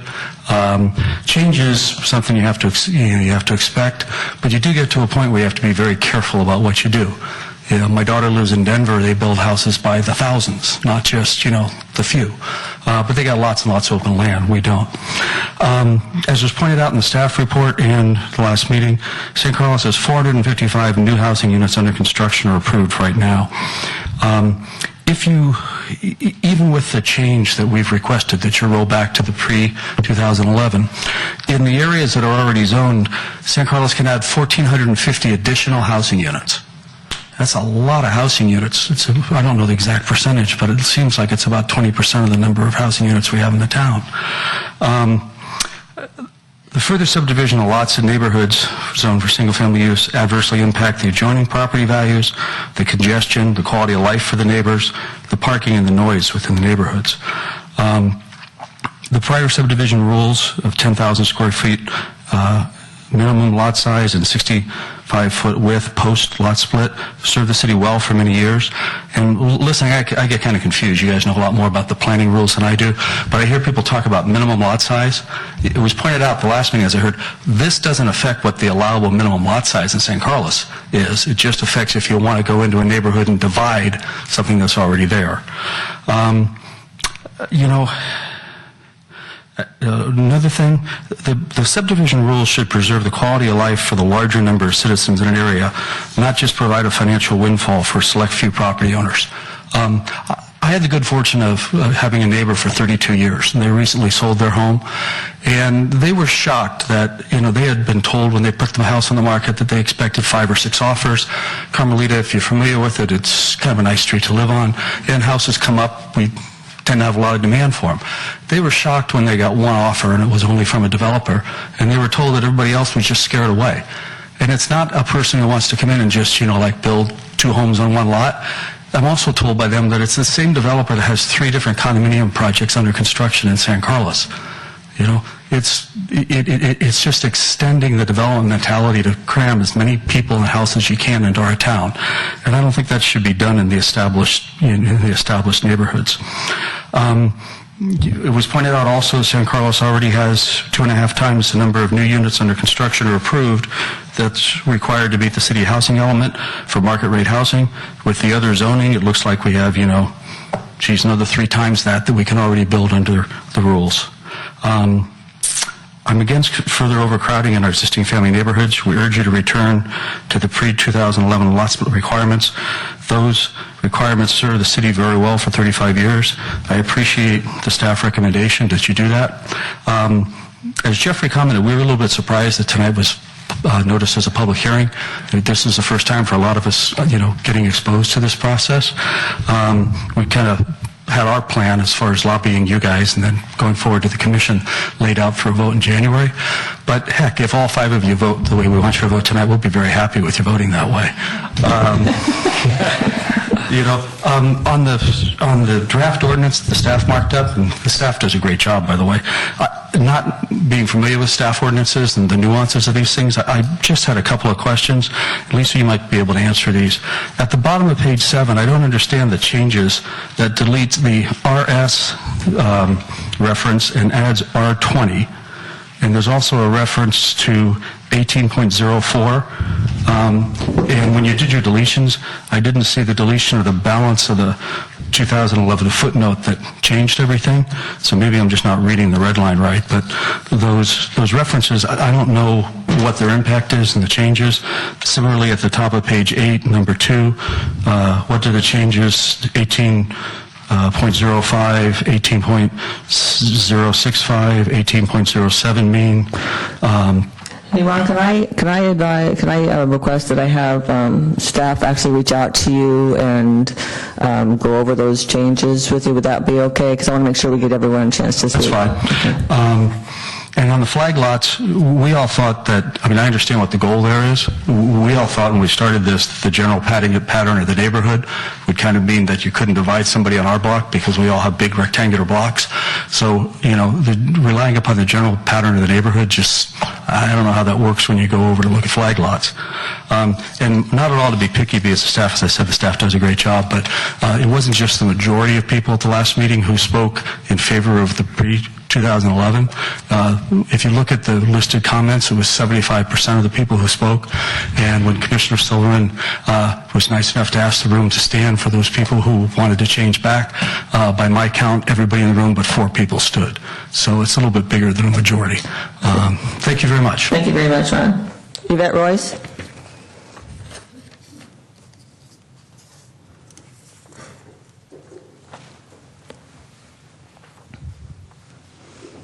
Good evening, Commissioners. After all the discussion on this subject, I still don't have a good understanding as to why we would leave the ordinance as it stands now. The complaints are many, as we've heard over the several meetings, and the impact of lot splits is already changing the look and the feel of San Carlos in a direction that is not desired by most people. Granted, the present ordinance makes it easier to construct more homes if we need to. I think that's kind of questionable. Our town seems pretty well cram-packed at the moment. Evidently, there is, though, some kind of a home construction quota that cities have to adhere to. And as we learned from our last meeting, and a couple of people have already pointed out, we've already surpassed that quota, and with a year to spare or more, something like that. Anyway, we're good. So I'm kind of confused as to why we wouldn't change the ordinance back to help keep San Carlos charming. I had that word chosen long before. Manageable, and a community with a diverse neighborhood option. Thank you. Thank you, Yvette. Walter Alvarado?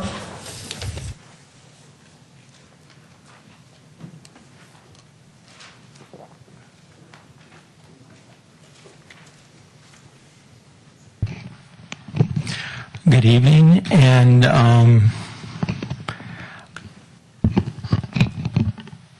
for those of you who don't know me, my neighbor split their lot before the individual on White Oak Way did, and several of you were on the commission that voted in favor at 3-2, and then the city council voted 5-0 to deny my appeal, even though the entire neighborhood was 100% against it. And my comments are almost more for the people in the audience than the people in front of me, because it struck me that there are times when you have a discussion or disagreeing with someone and you think that they honestly just disagree with your opinion, and then there's other times where you think there's some ulterior motive that means that there's no reason to debate because there's no trust, because the fix is in, basically. And it seemed to me that that was the city council when I addressed them. They seemed to disregard a law split that didn't even follow the law, and quite particularly they asked for legal advice from staff rather than the attorney representing the city, which signaled to me that they really didn't care about what the law really said. So I think that the people in the audience have to know that when it comes to lot splits is the first step, but it's these monster homes that's the equally or maybe even more important second step. Because I don't think people would be so upset about lot splits if you split 10,000 feet into 5,000 feet and you put, an 1,800 square foot house on them. But there seems to be no control over what kind of houses are being allowed.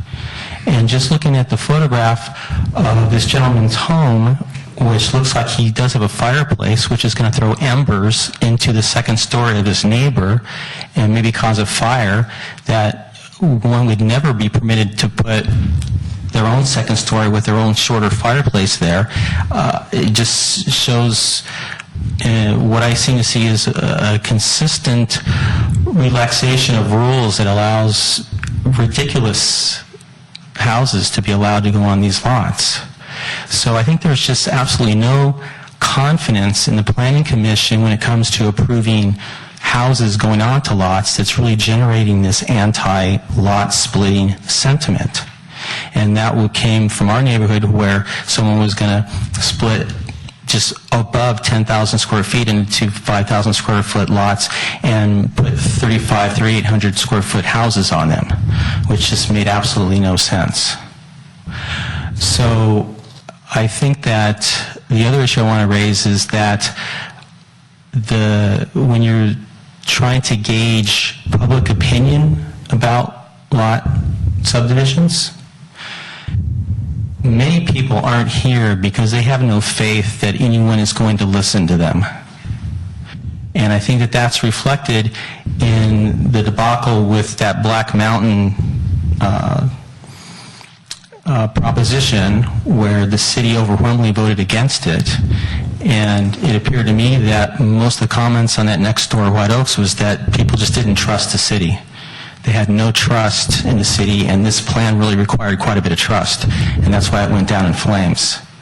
And so I think that this is an opportunity to regain some trust in the city, because the people that I talk to, the things that they tell me reflect that city council is going to do what they want.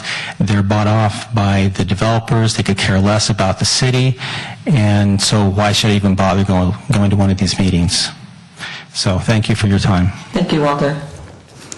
And the last speaker card I have is Christian Vesha and Brent Cohen.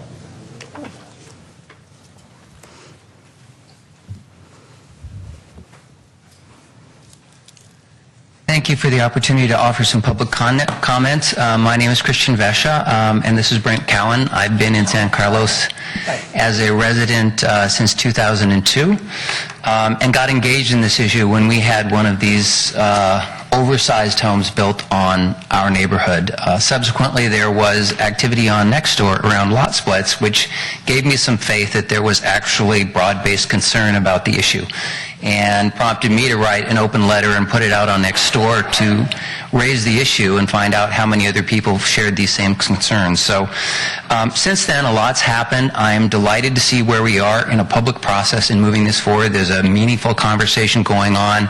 There's real work that's being done.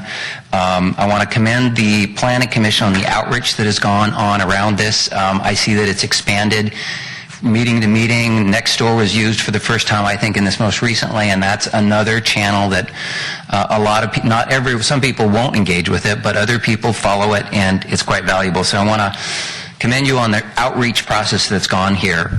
Brent and I have been sort of core organizers of a group called Good Growth San Carlos. We describe our mission as being a residence-based organization working to promote sensible development that preserves the character and livability of San Carlos neighborhoods. And so you could perhaps boil that down to charm as well in a way. That's an important element of it, of why we moved here in the first place. I would say, Brent and I think I can speak for both of us, saying that we're very much aligned with the comments that other speakers have brought forth, so we're not going to repeat those. Particularly Jeffrey Kaiser, Ron Granville, and Ray made some very powerful comments, and it's critical to look at the visuals because they make an impact that simply someone's statement about what it's like living next to one of these large homes when you've lost a big piece of sky is actually like. So I think we want to second the comments of those people, also encourage the Planning Commission to vote strongly in favor of the movement to revert back to the former standards. Brent may say a few more specifics on that. I'm also here because I consider this, like the gentleman before us said, sort of the tip of the iceberg. Part of the reason I feel strongly about reverting is that we do not have reasonable standards with respect to house size. So until those are in place, I would, and even then, I think the notion of having some diversity on a small percentage of San Carlos properties helps maintain the look and the charm of the city.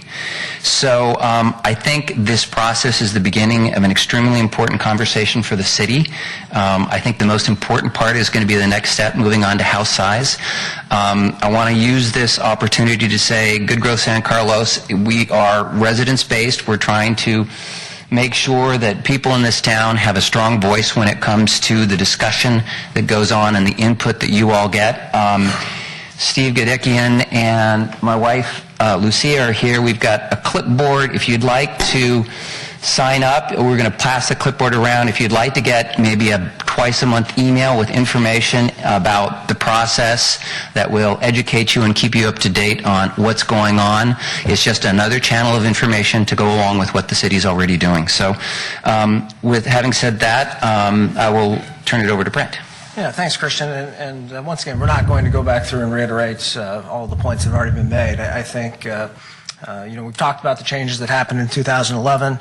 There was a comment made by Kevin O'Connor during the October session about how that coincided not too far after, probably a once-in-a-lifetime anomaly that we saw in the housing market.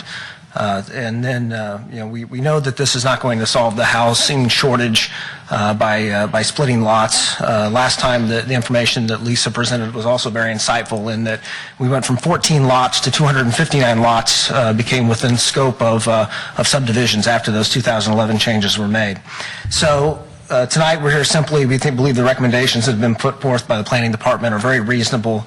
Good Growth San Carlos, we had put 3 tenets out there previously, the first one being to revert permanently to the 2011 standards, the second being to address flag lots. We had proposed outright ban in RS6, I think allowing some flexibility where there might be specific topology issues or otherwise, topography issues, otherwise makes sense. And then the last was that if you were not going to do those first 2 things, then you should also then take a look at spot zoning, perhaps, as it relates to streets like Carmelita and other places where the overall neighborhood character might require some special treatment. So tonight, we simply ask that you move forward and accept the recommendations made by the Planning Department. We believe that they are right in line with the sentiment of the community, and we thank you very much for taking on this issue. Can you, because I saw the term spot zoning in a couple of the public comments that came across, can you tell me what your definition of it? I looked it up online because I hadn't heard the term before, so I wanted to make sure that there's an understanding of what that is. At least can you let me know what your definition is, then I'll ask for staff or the attorney to give us the definitions. It might not be necessary. Yeah, I mean, because I don't... Okay. We can cross that bridge when we come to it. It would be my view. Okay. I'm certainly not an attorney and didn't sleep at a Holiday Inn, and so, I would probably say, if there's an official definition, so be it. There is, yeah. Okay. Yeah. As long as someone here on this panel knows what the official definition is, then it's fine. Just to be clear, tonight's agenda is only on the subdivision ordinance, not the zoning ordinance, so that'll come forward later. Thank you. Okay. Thank you very much. Okay, is there anyone else in the front? Okay. Good evening. Chris Jacobs, 28-year resident of San Carlos, and again, I'm not going to reiterate everybody said, but I did want to go on record recommending to the group here that you accept and vote yes on the resolution presented by staff. Thank you. Thank you, sir. Okay.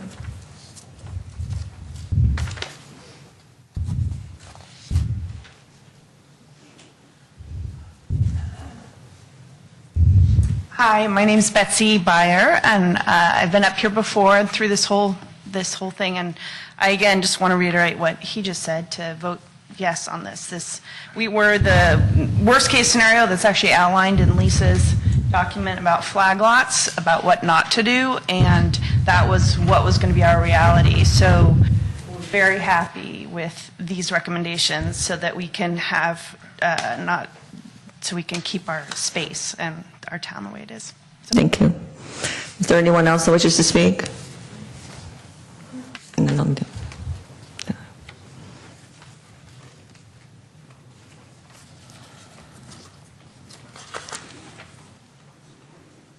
Vicki Sorensen, resident of San Carlos.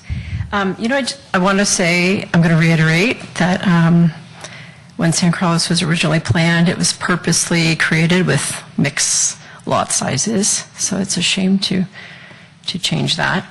And then also it confuses me when I attend these meetings and everyone's urged not to speak if we're reiterating just what everybody else is saying, yet then the tallies seem to be for or against for the number of people who have spoken out or have said, had made comments. And I know you're saying I think someone corrected somebody by saying, it's not everybody, it's 98% or 50% of the people that have responded.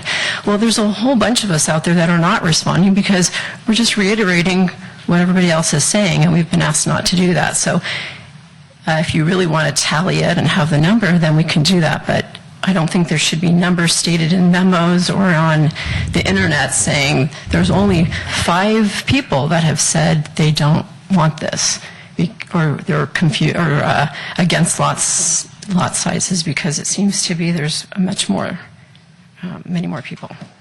Thank you. Thank you. And did you want to speak?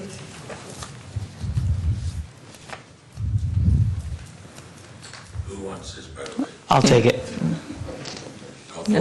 He seems to want it more. You can have it. You can watch me actually hand it over to staff. See, there it is. You can. I don't fall in the waste paper basket.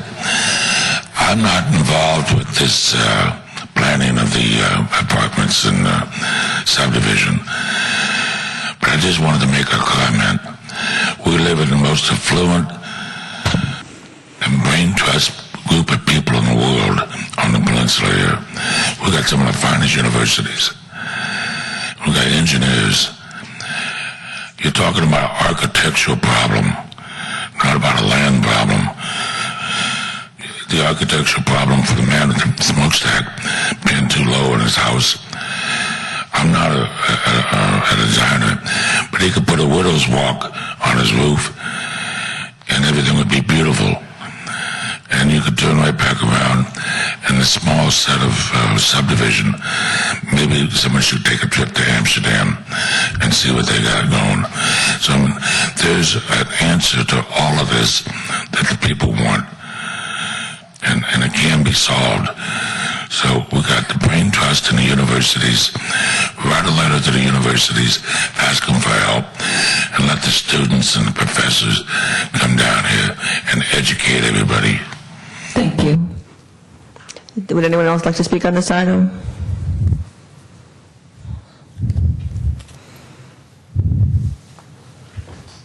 This is the first meeting that I've ever been to, and it really wasn't in response to the lot size because that doesn't personally affect me. I live on a 4,400 square foot lot. As many of the homes, I am in the White Oaks area. I've been coming here since 1968. I bought my home in 1992. I bought for the reasons that everybody else has stated, and I just wanted to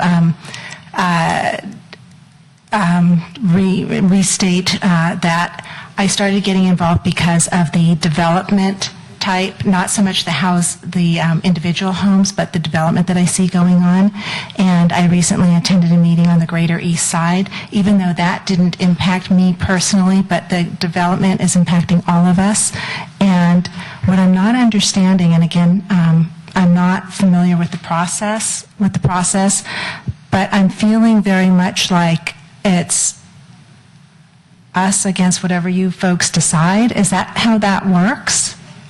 Okay, so forgive me for... How we think it works. Okay, well, it feels like that's what I'm hearing tonight, and that just does not seem like it would be the appropriate way for it to work. But what I do want to bring out is that I walked away from the last meeting that I had gone to at the Greater East Side very gung-ho about, I'm going to rally with this, and I'm really going to get some movement going. And the first 6 people that I spoke with said exactly what somebody prior said, that they've been involved with circumstances with a push where the majority or where a large number of people had a push in a certain direction, and it wasn't listened to. So nobody wants to get on, nobody has faith. And I'm not in the best position to speak because, again, I'm very new to coming to this. I'm telling you what I'm hearing. I don't know how the process works, so that's my not negligence, but what do you call that when you're ignorance. But I'm hearing that everybody is asking you folks to vote on an item that everybody is telling you they don't want. And I was also amongst the neighborhood, you have to be careful with that forum because a lot of people like to start getting on it and kind of going off in a lot of different directions. But what I'm hearing is that people want to keep San Carlos as it is. I personally am not against improvement. We're talking, and I don't know the rules and the laws and everything that's coming into play with the necessary housing, but somebody had said before, if there's no room, you wait your turn. You come when there's room. I know that's not how it works. I know that there's a lot of things going on, and Facebook and what have you coming in, but more so getting back to when I approached, the first 5 people I approached literally didn't want to get involved at all because they had been involved in the process at some point prior and felt like it had no bearing. So I hope that you guys can make that feel differently. Thank you very much. Anyone else?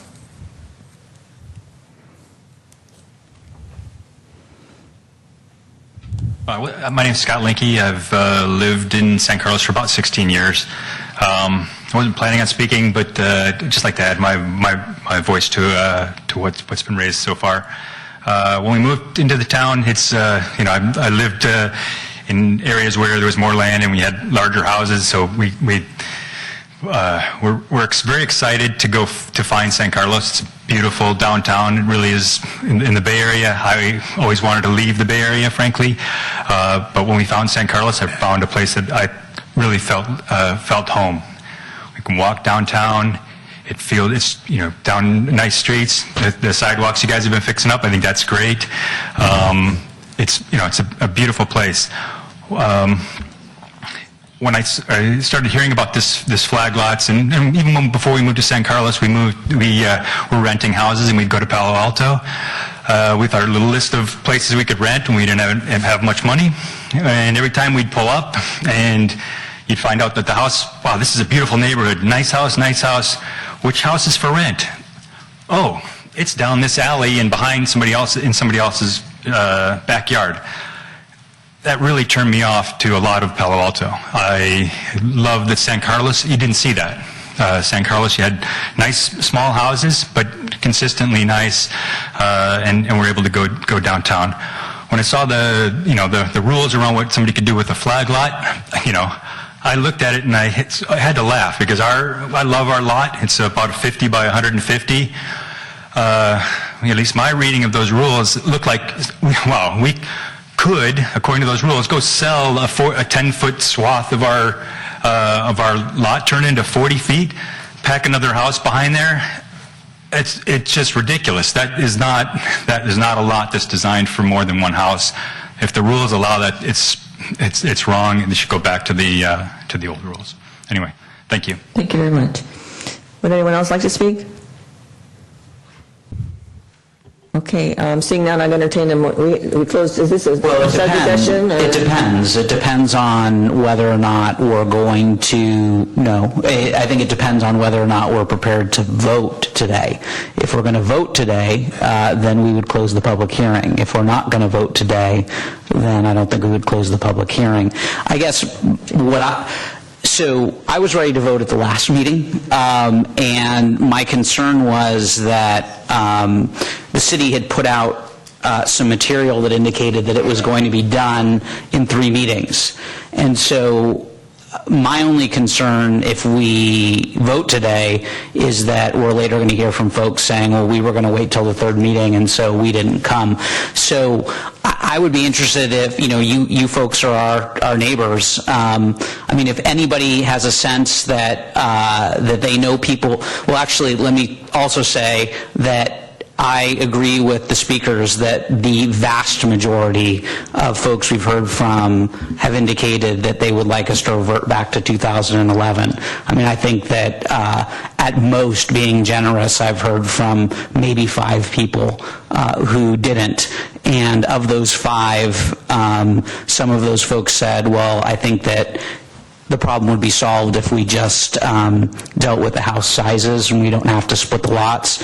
And, whatever, we can talk about that later. But with that said, if folks think that there are neighbors out there who are opposed to reverting back to 2011, who'd like to keep the standards as they are, and that they just haven't come yet because they think they have one more meeting, I'd love to hear from you.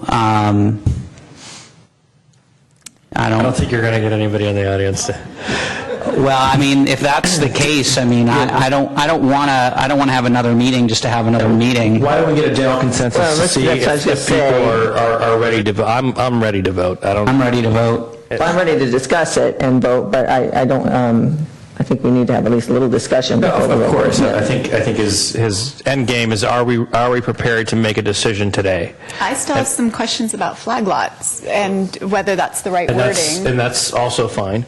But are we prepared to vote today, I think is the question. And I know I am. And if your questions were answered via flag lots, would you be prepared to vote today? Yes, but I don't know that they will be answered Okay. today. That's my only concern. Okay. Well, why don't you ask them? Yeah. Why don't you ask them?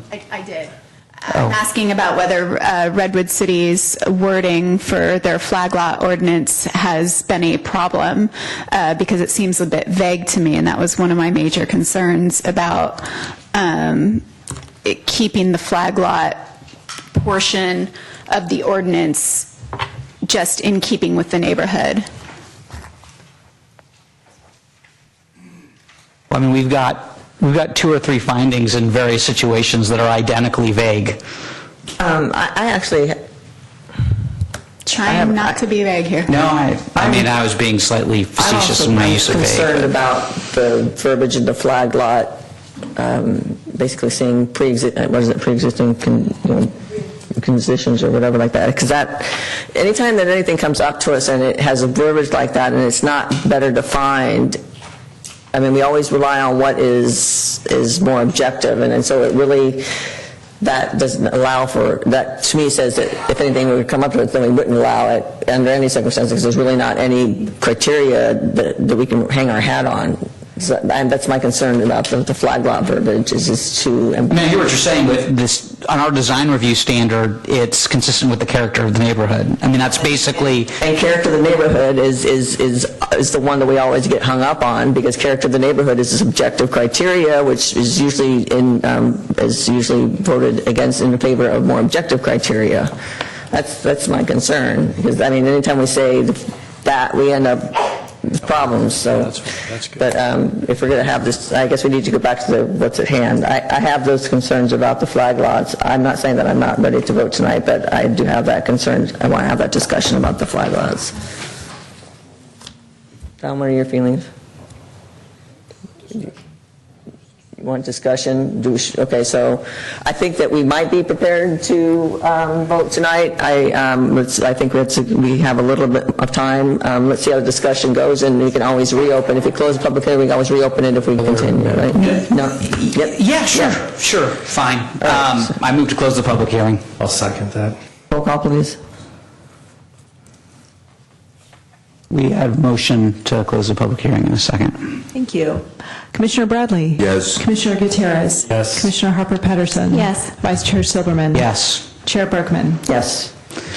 I'll kick it off. I'm prepared to revert to 2011 standards. I think that this is an anomaly. I think that when in 2011 I wasn't here, but based on, well, I was here, but I wasn't here.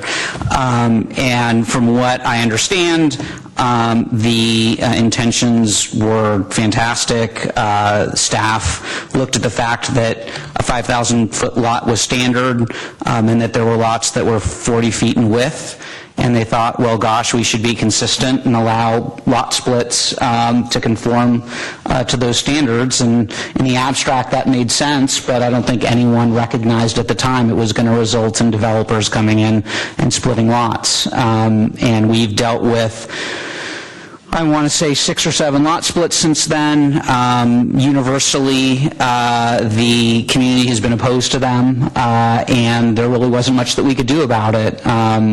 We voted against we voted split to try and stop a couple of them, but we were not successful, and I don't really see any reason to not revert back to 2011. Someone asked, well, why wouldn't you do it? I think the one argument would be a property rights argument. Yeah. The idea that, folks have, expectations about how they could use their property.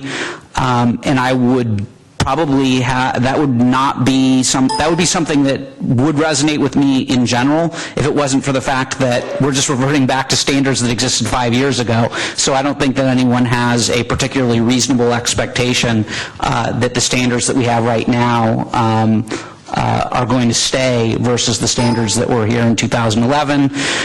The flag lot and any ambiguity, if any, in the definition doesn't bother me, because I think that our starting point was probably that we were going to eliminate flag lots, and I think all that staff has done is given a little bit of leeway in the event that there's an exceptional circumstance where a flag lot is consistent with existing community standards to allow it in rare circumstances. I mean, frankly, I'd be fine with eliminating them, but I'm also okay with the idea that there may be some unusual circumstance where they would be appropriate. So I'm prepared to adopt staff's recommendation today as it is. And I'm prepared to second that, so if it's going to be made in a formal motion, I'm prepared, but I know there's more discussion that needs to be had. I still have discussion. I have a lot of other things to say, so just get ready for it. I'm sorry, guys, you can juice me all you want, but I'm not going to let us off the hook and just go back on a policy that was based on all of these public meetings without us at least talking about it. So I'm going to do it. First off, I'm not sure that the 2011 standards were, I'm not sure that the reason that we've given for passing those standards are the reason that was actually why we passed the standards. And the reason that I say that is because I just looked through piles and piles and piles of material from the Zoom In on Zoning ordinance meetings that's happened before I was a planning commissioner, and very little of it addressed the economic conditions. It seemed to be addressing future growth conditions, and I want to make sure that we are having that discussion when we're having the broader discussion. And I agree with you, David. I do think it was well-intentioned. I think it was, the idea was to put something in line with existing lots that we currently have. And then that leads to a question that I have for staff then. I guess, number one, my question would be, then what are the downsides, I guess, from a good policy perspective with so many 40, 45 square foot width lots, with so many 4,000, 5,000, 6,000 square foot lots then being out of conformance? Like, is there a good policy perspective standard? Are we making them out of conformance? All we're dealing with is the subdivision standards. That's it. Okay, because it says right here that that we would be adopting a resolution to recommend that the council increase the minimum lot size and minimum lot width requirement to 10,000 square feet and 65. Yeah, for subdivisions. Just subdivisions. That's it. Okay, is that the wording? I mean, staff can correct me if I'm no, wrong. I see that. All we're doing is subdivisions. We're not doing anything else. Okay.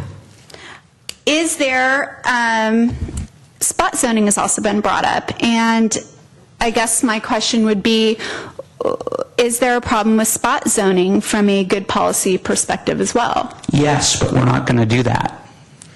So, Yeah, tonight's just the subdivision ordinance. all right.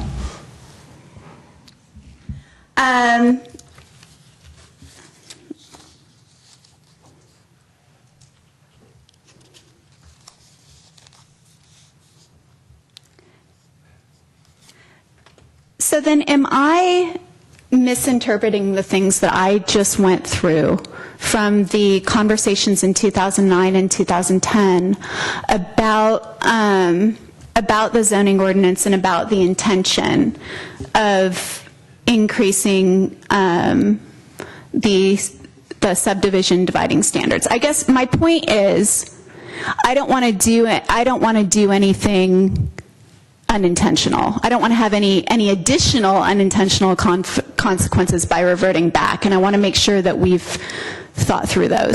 That's my concern too, to be honest with you, because I feel like with the it's a balloon, you press, you squeeze one end and then the air goes to the other side, and I want to make sure that, I'm not saying that I'm opposed to rolling back to pre-2011. I'm not saying that I'm just either. saying I think we need to really look at what those potential effects are. And one thing I'm concerned about is frankly just the split of the two items, because if we adopt this pre-2011 on this, with everyone talks about the two big houses on two lots. Well, if we put this in place now, we have a gap until we get to the other stuff where we have one huge house on one lot, but still overshadows the neighborhood, and I'm concerned that we have a period of time where there's an opening for that.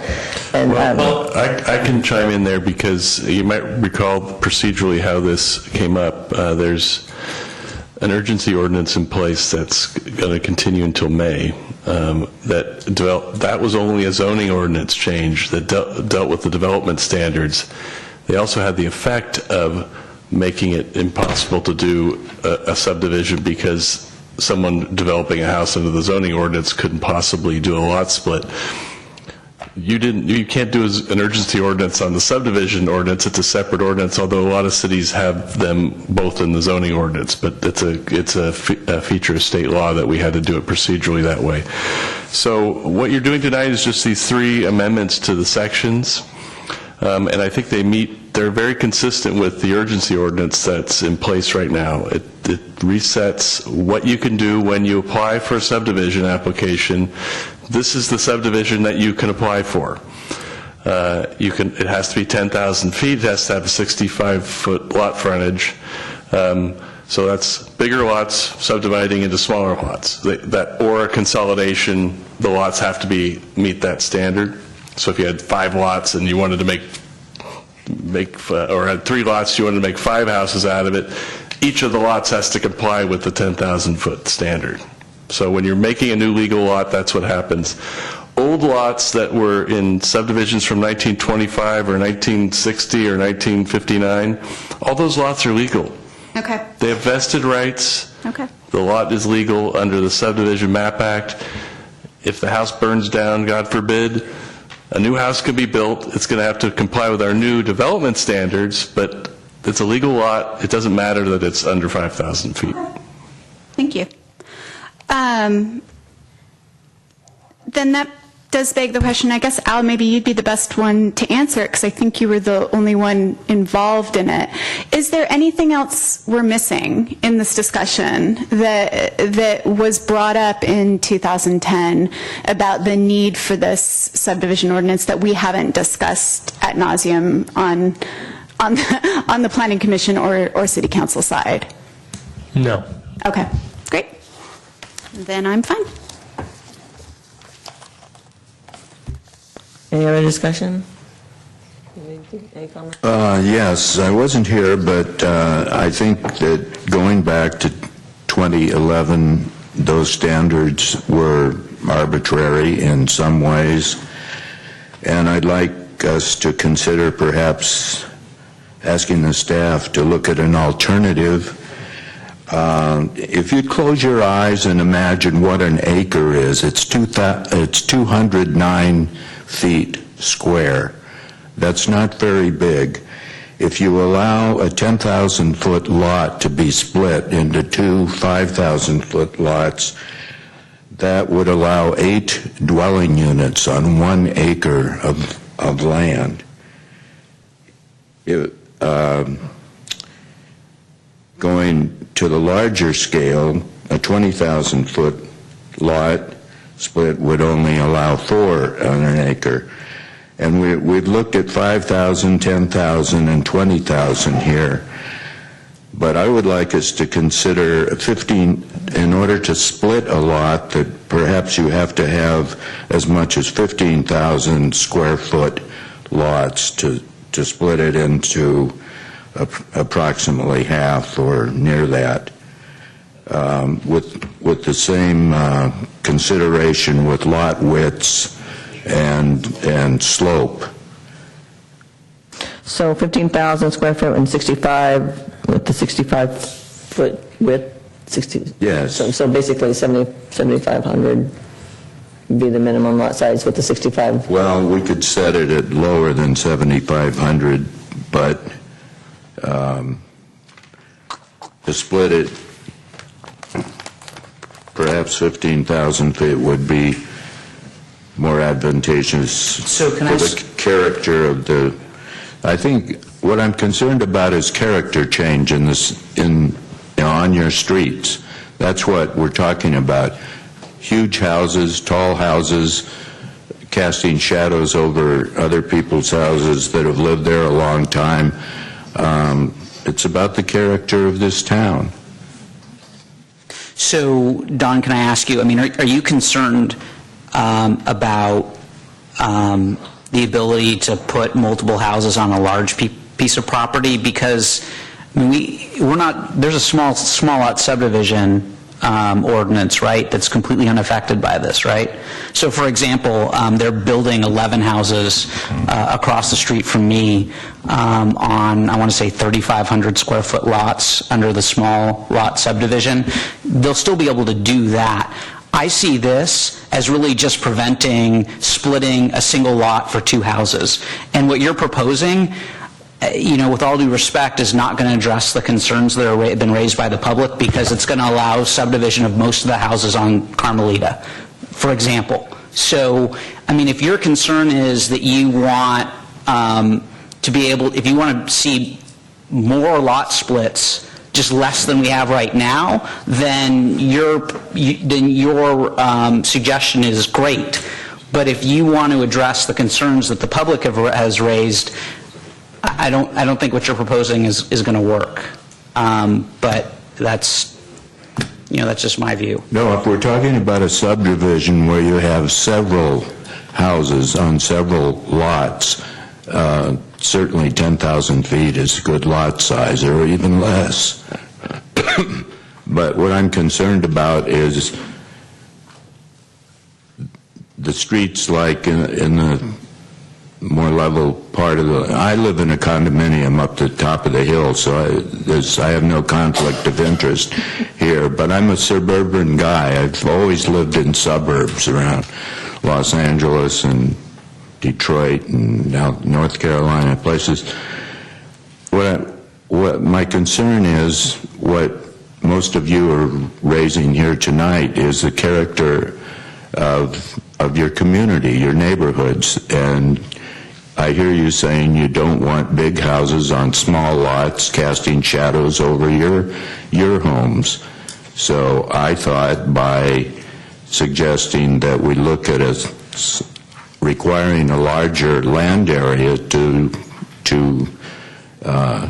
for you to get approval for a lot split, it would reduce the number of those, especially in the streets that have 5,000 square foot lots.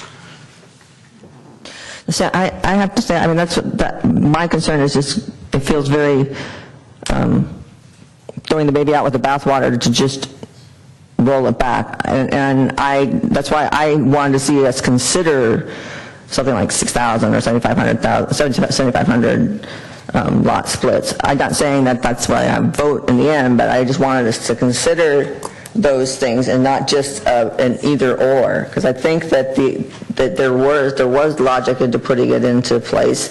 I'm concerned about people, you know, I mean, I know that everyone's, you know, evil developer, but, you know, homeowners sold those things, and homeowners, you know, that's probably some of their retirement, how they're taking care of their families and all that stuff. So we're taking away the ability for people to actually profit from their... Well, see, I would agree with you if we were doing something other than rolling back to where it was 5 years ago. So I don't see a lot of people... I don't see how many people bought in the last 5 years. Maybe not a lot on Carmelita. It sounds like everyone's been there for several years.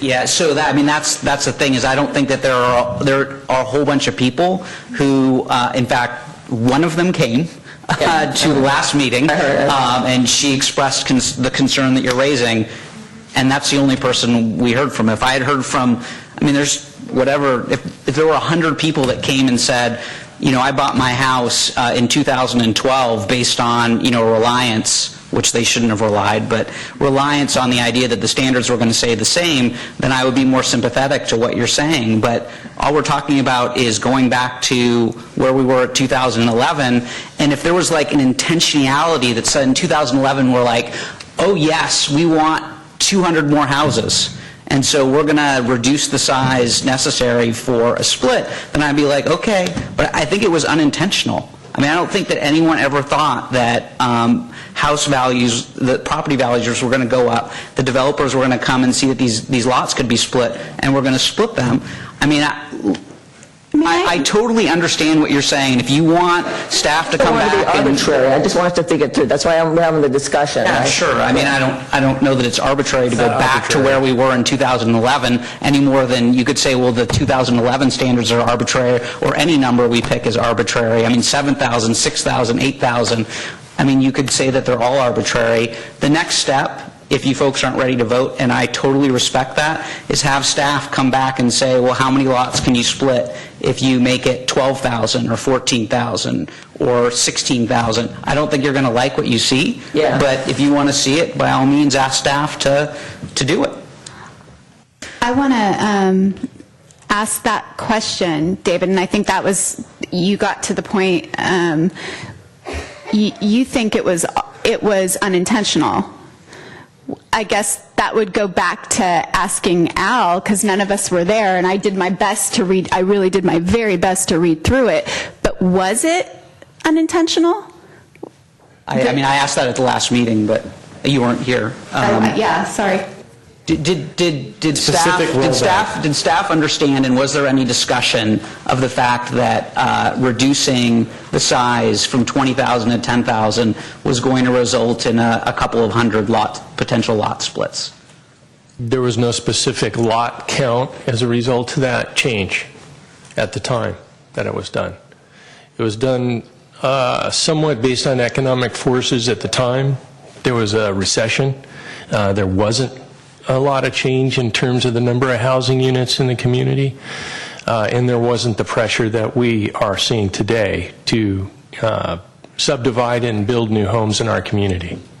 Totally different time. Totally different climate. Yeah. And so what happens 4 years from now, we'll just change it again if there is a completely different economic climate, and that's okay. Well, I don't think the rationale was the economic climate. Again, I wasn't there, but what I understand, and this is the question I asked at the last meeting, was why did it happen? And what I was told, and correct me if I'm wrong, is it was to be consistent. The idea was that 5,000 was the standard, that 40 feet in width was consistent with the standard, and so by going to a 10,040, it was more consistent with what you were seeing throughout the city. It wasn't about, should we have lot splits or shouldn't we have lot splits. It was just about conforming the subdivision rules with what they saw in the community generally. And is that right? I listened last night. That is part of it. That's correct, because when the 2011 zoning ordinance occurred, I believe it was maybe early November, staff came back in later November, the latter part of November, with a number of different amendments to the municipal code, other titles other than zoning, to make those consistent with the 2011 update that was just approved. So it wasn't just a subdivision ordinance. There were other sections of the code that needed to be amended to be consistent with the comprehensive update of the 2011 zoning ordinance. I should be clear, I was at the last meeting about this. I just wasn't at the last meeting. And I've heard both arguments, both that it was a desire to get consistency in the lots, and also because I watched the city council meetings, that it was because of economic forces to spur building, which of course has happened. So I see your point. I just wanted to make sure, again, if it was intentional, that we are then making the conscious decision to roll back before that and to undo anything that was intentionally put in place. And again, I'm not saying I'm against that. I just want to make sure we understand what we're doing. I have a question. As far as if we put the lot size back to the pre-2011 standards, does it make sense to put the harsh restrictions on the flag lots? I'm just asking what other people and is it still an issue to you that we need to say no except for the exceptional conditions or pre-existing conditions? Is it still an issue? Are you saying are flag lots still an issue? Is that? Yeah, in other words, yeah, it's still an issue, is a flag lot still an issue if you go back to the actual pre-2011 standards? My understanding is that flag lots were never really an issue per se. It was just there was a lack of clarity, that there was sort of an expectation, because there aren't a lot of flag lots in San Carlos, that we weren't going to have flag lots. But the language of the ordinance wasn't clear. That was my impression. But, I mean, staff can correct me. Well, go ahead, Lisa. I was just going to... There is a finding as part of the subdivision ordinance, and this is spelled out on page, let me get to it. This is on page 9. It's the second to the last paragraph. One of the key findings for any subdivision is to determine whether the size and shape of the proposed lots, those lots that are proposed to be subdivided, are in general conformance to city requirements and the general pattern of the neighborhood. That is what we currently have in our ordinance as of right now. It's staff's understanding that there wasn't enough guidance as far as being able to address whether flag lots would be allowed in certain areas of the city.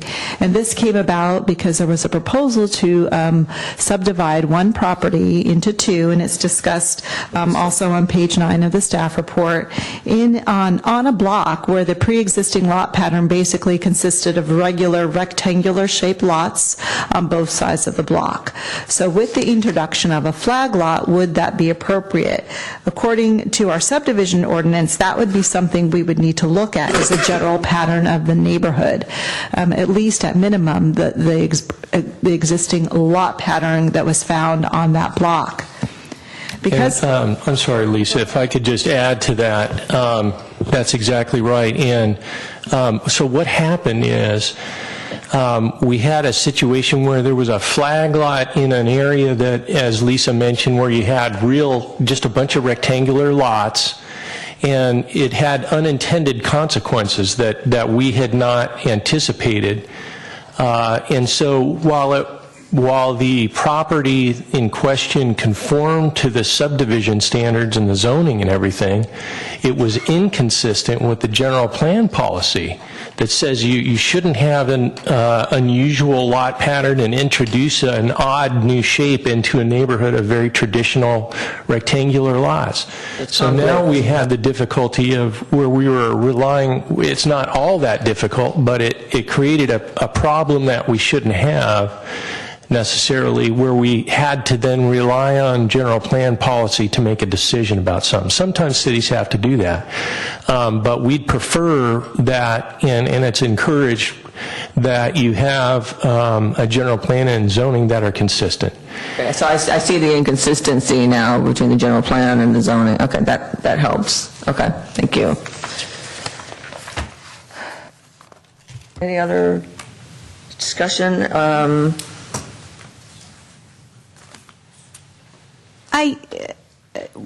I get the sense that unless you and Don want to explore other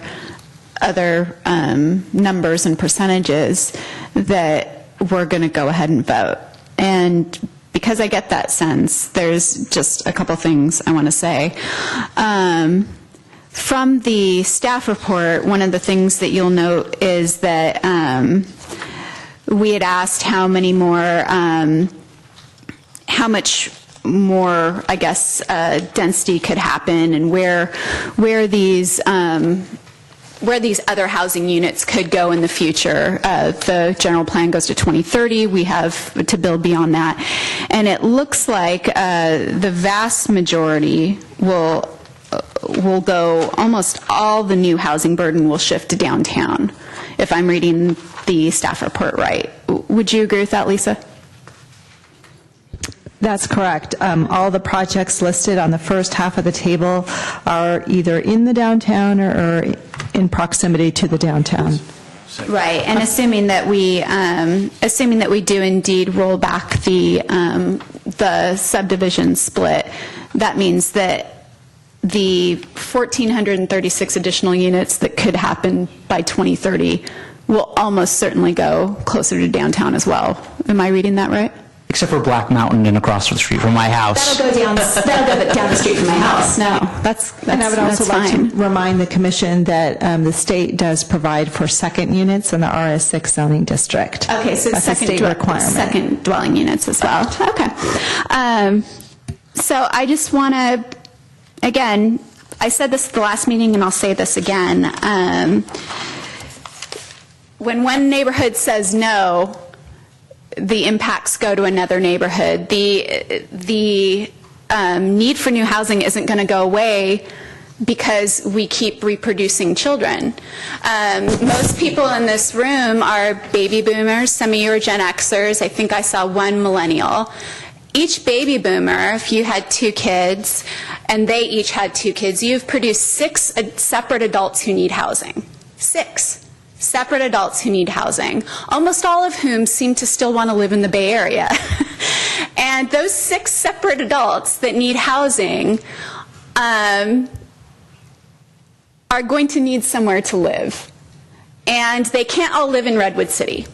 And we do keep pushing them further out to Elk Grove and to Los Banos and elsewhere, or you know, some children go and move to other states, and that happens, though that seems to happen much more rarely in California and in the Bay Area.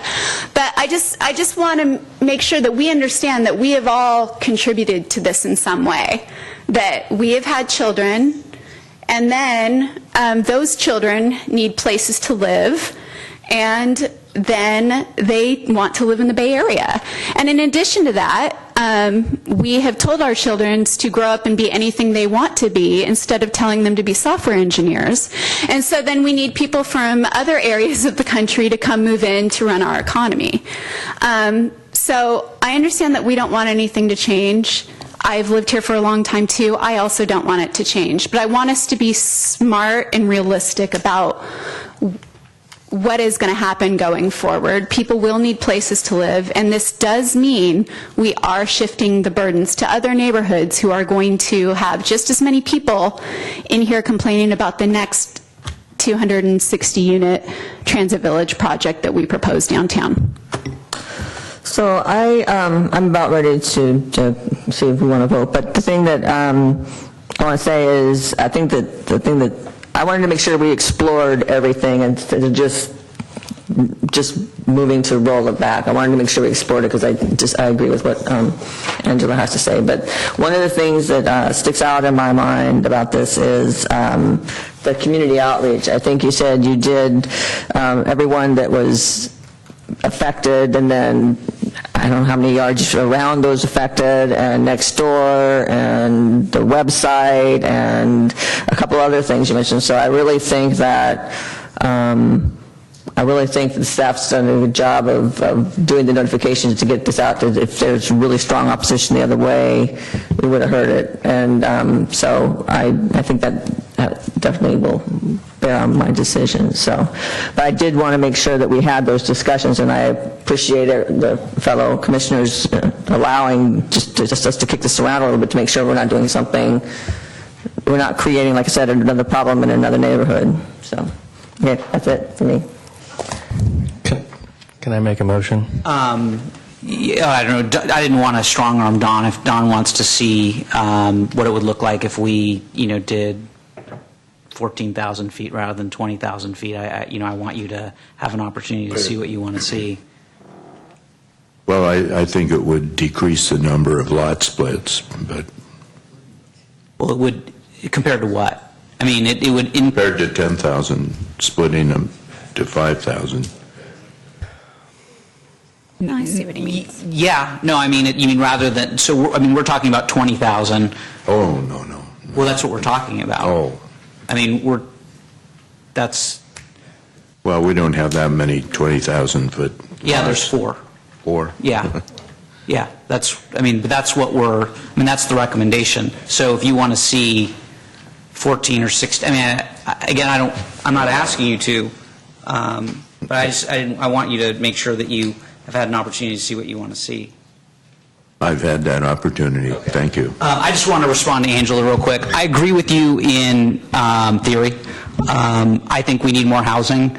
I think we need density, and we need density by transit.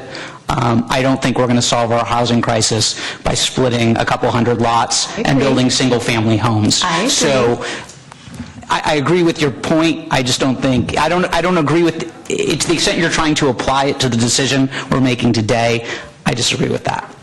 Fair enough, David. And you'll find by my vote, surprisingly, that I also agree with that. And I understand that there are reasons to push that density downtown. I just want to remind us that we will be hearing other challenges coming forward. We don't make good policy just by who we hear, because we will be hearing opposition again. Sure. If that's and since that did come up, I thought it was an important point to make. And also, several of the commenters had made the comment that they don't believe we need new housing. So I felt it was very important for me to say publicly that I disagree with that. And I agree with you in your disagreement.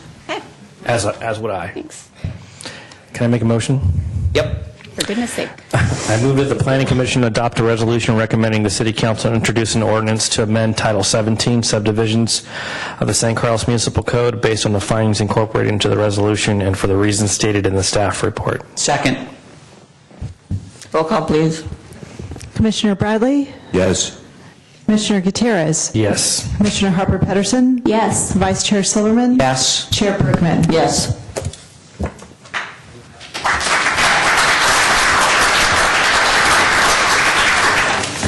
Okay, thanks. All right, so next on the agenda are reports, correspondence, and general information. Report on recent city council actions. Remember, that's a recommendation to the City Council, so. We don't make policy. And remember, they also don't always listen to us, as is true of the previous one. No report.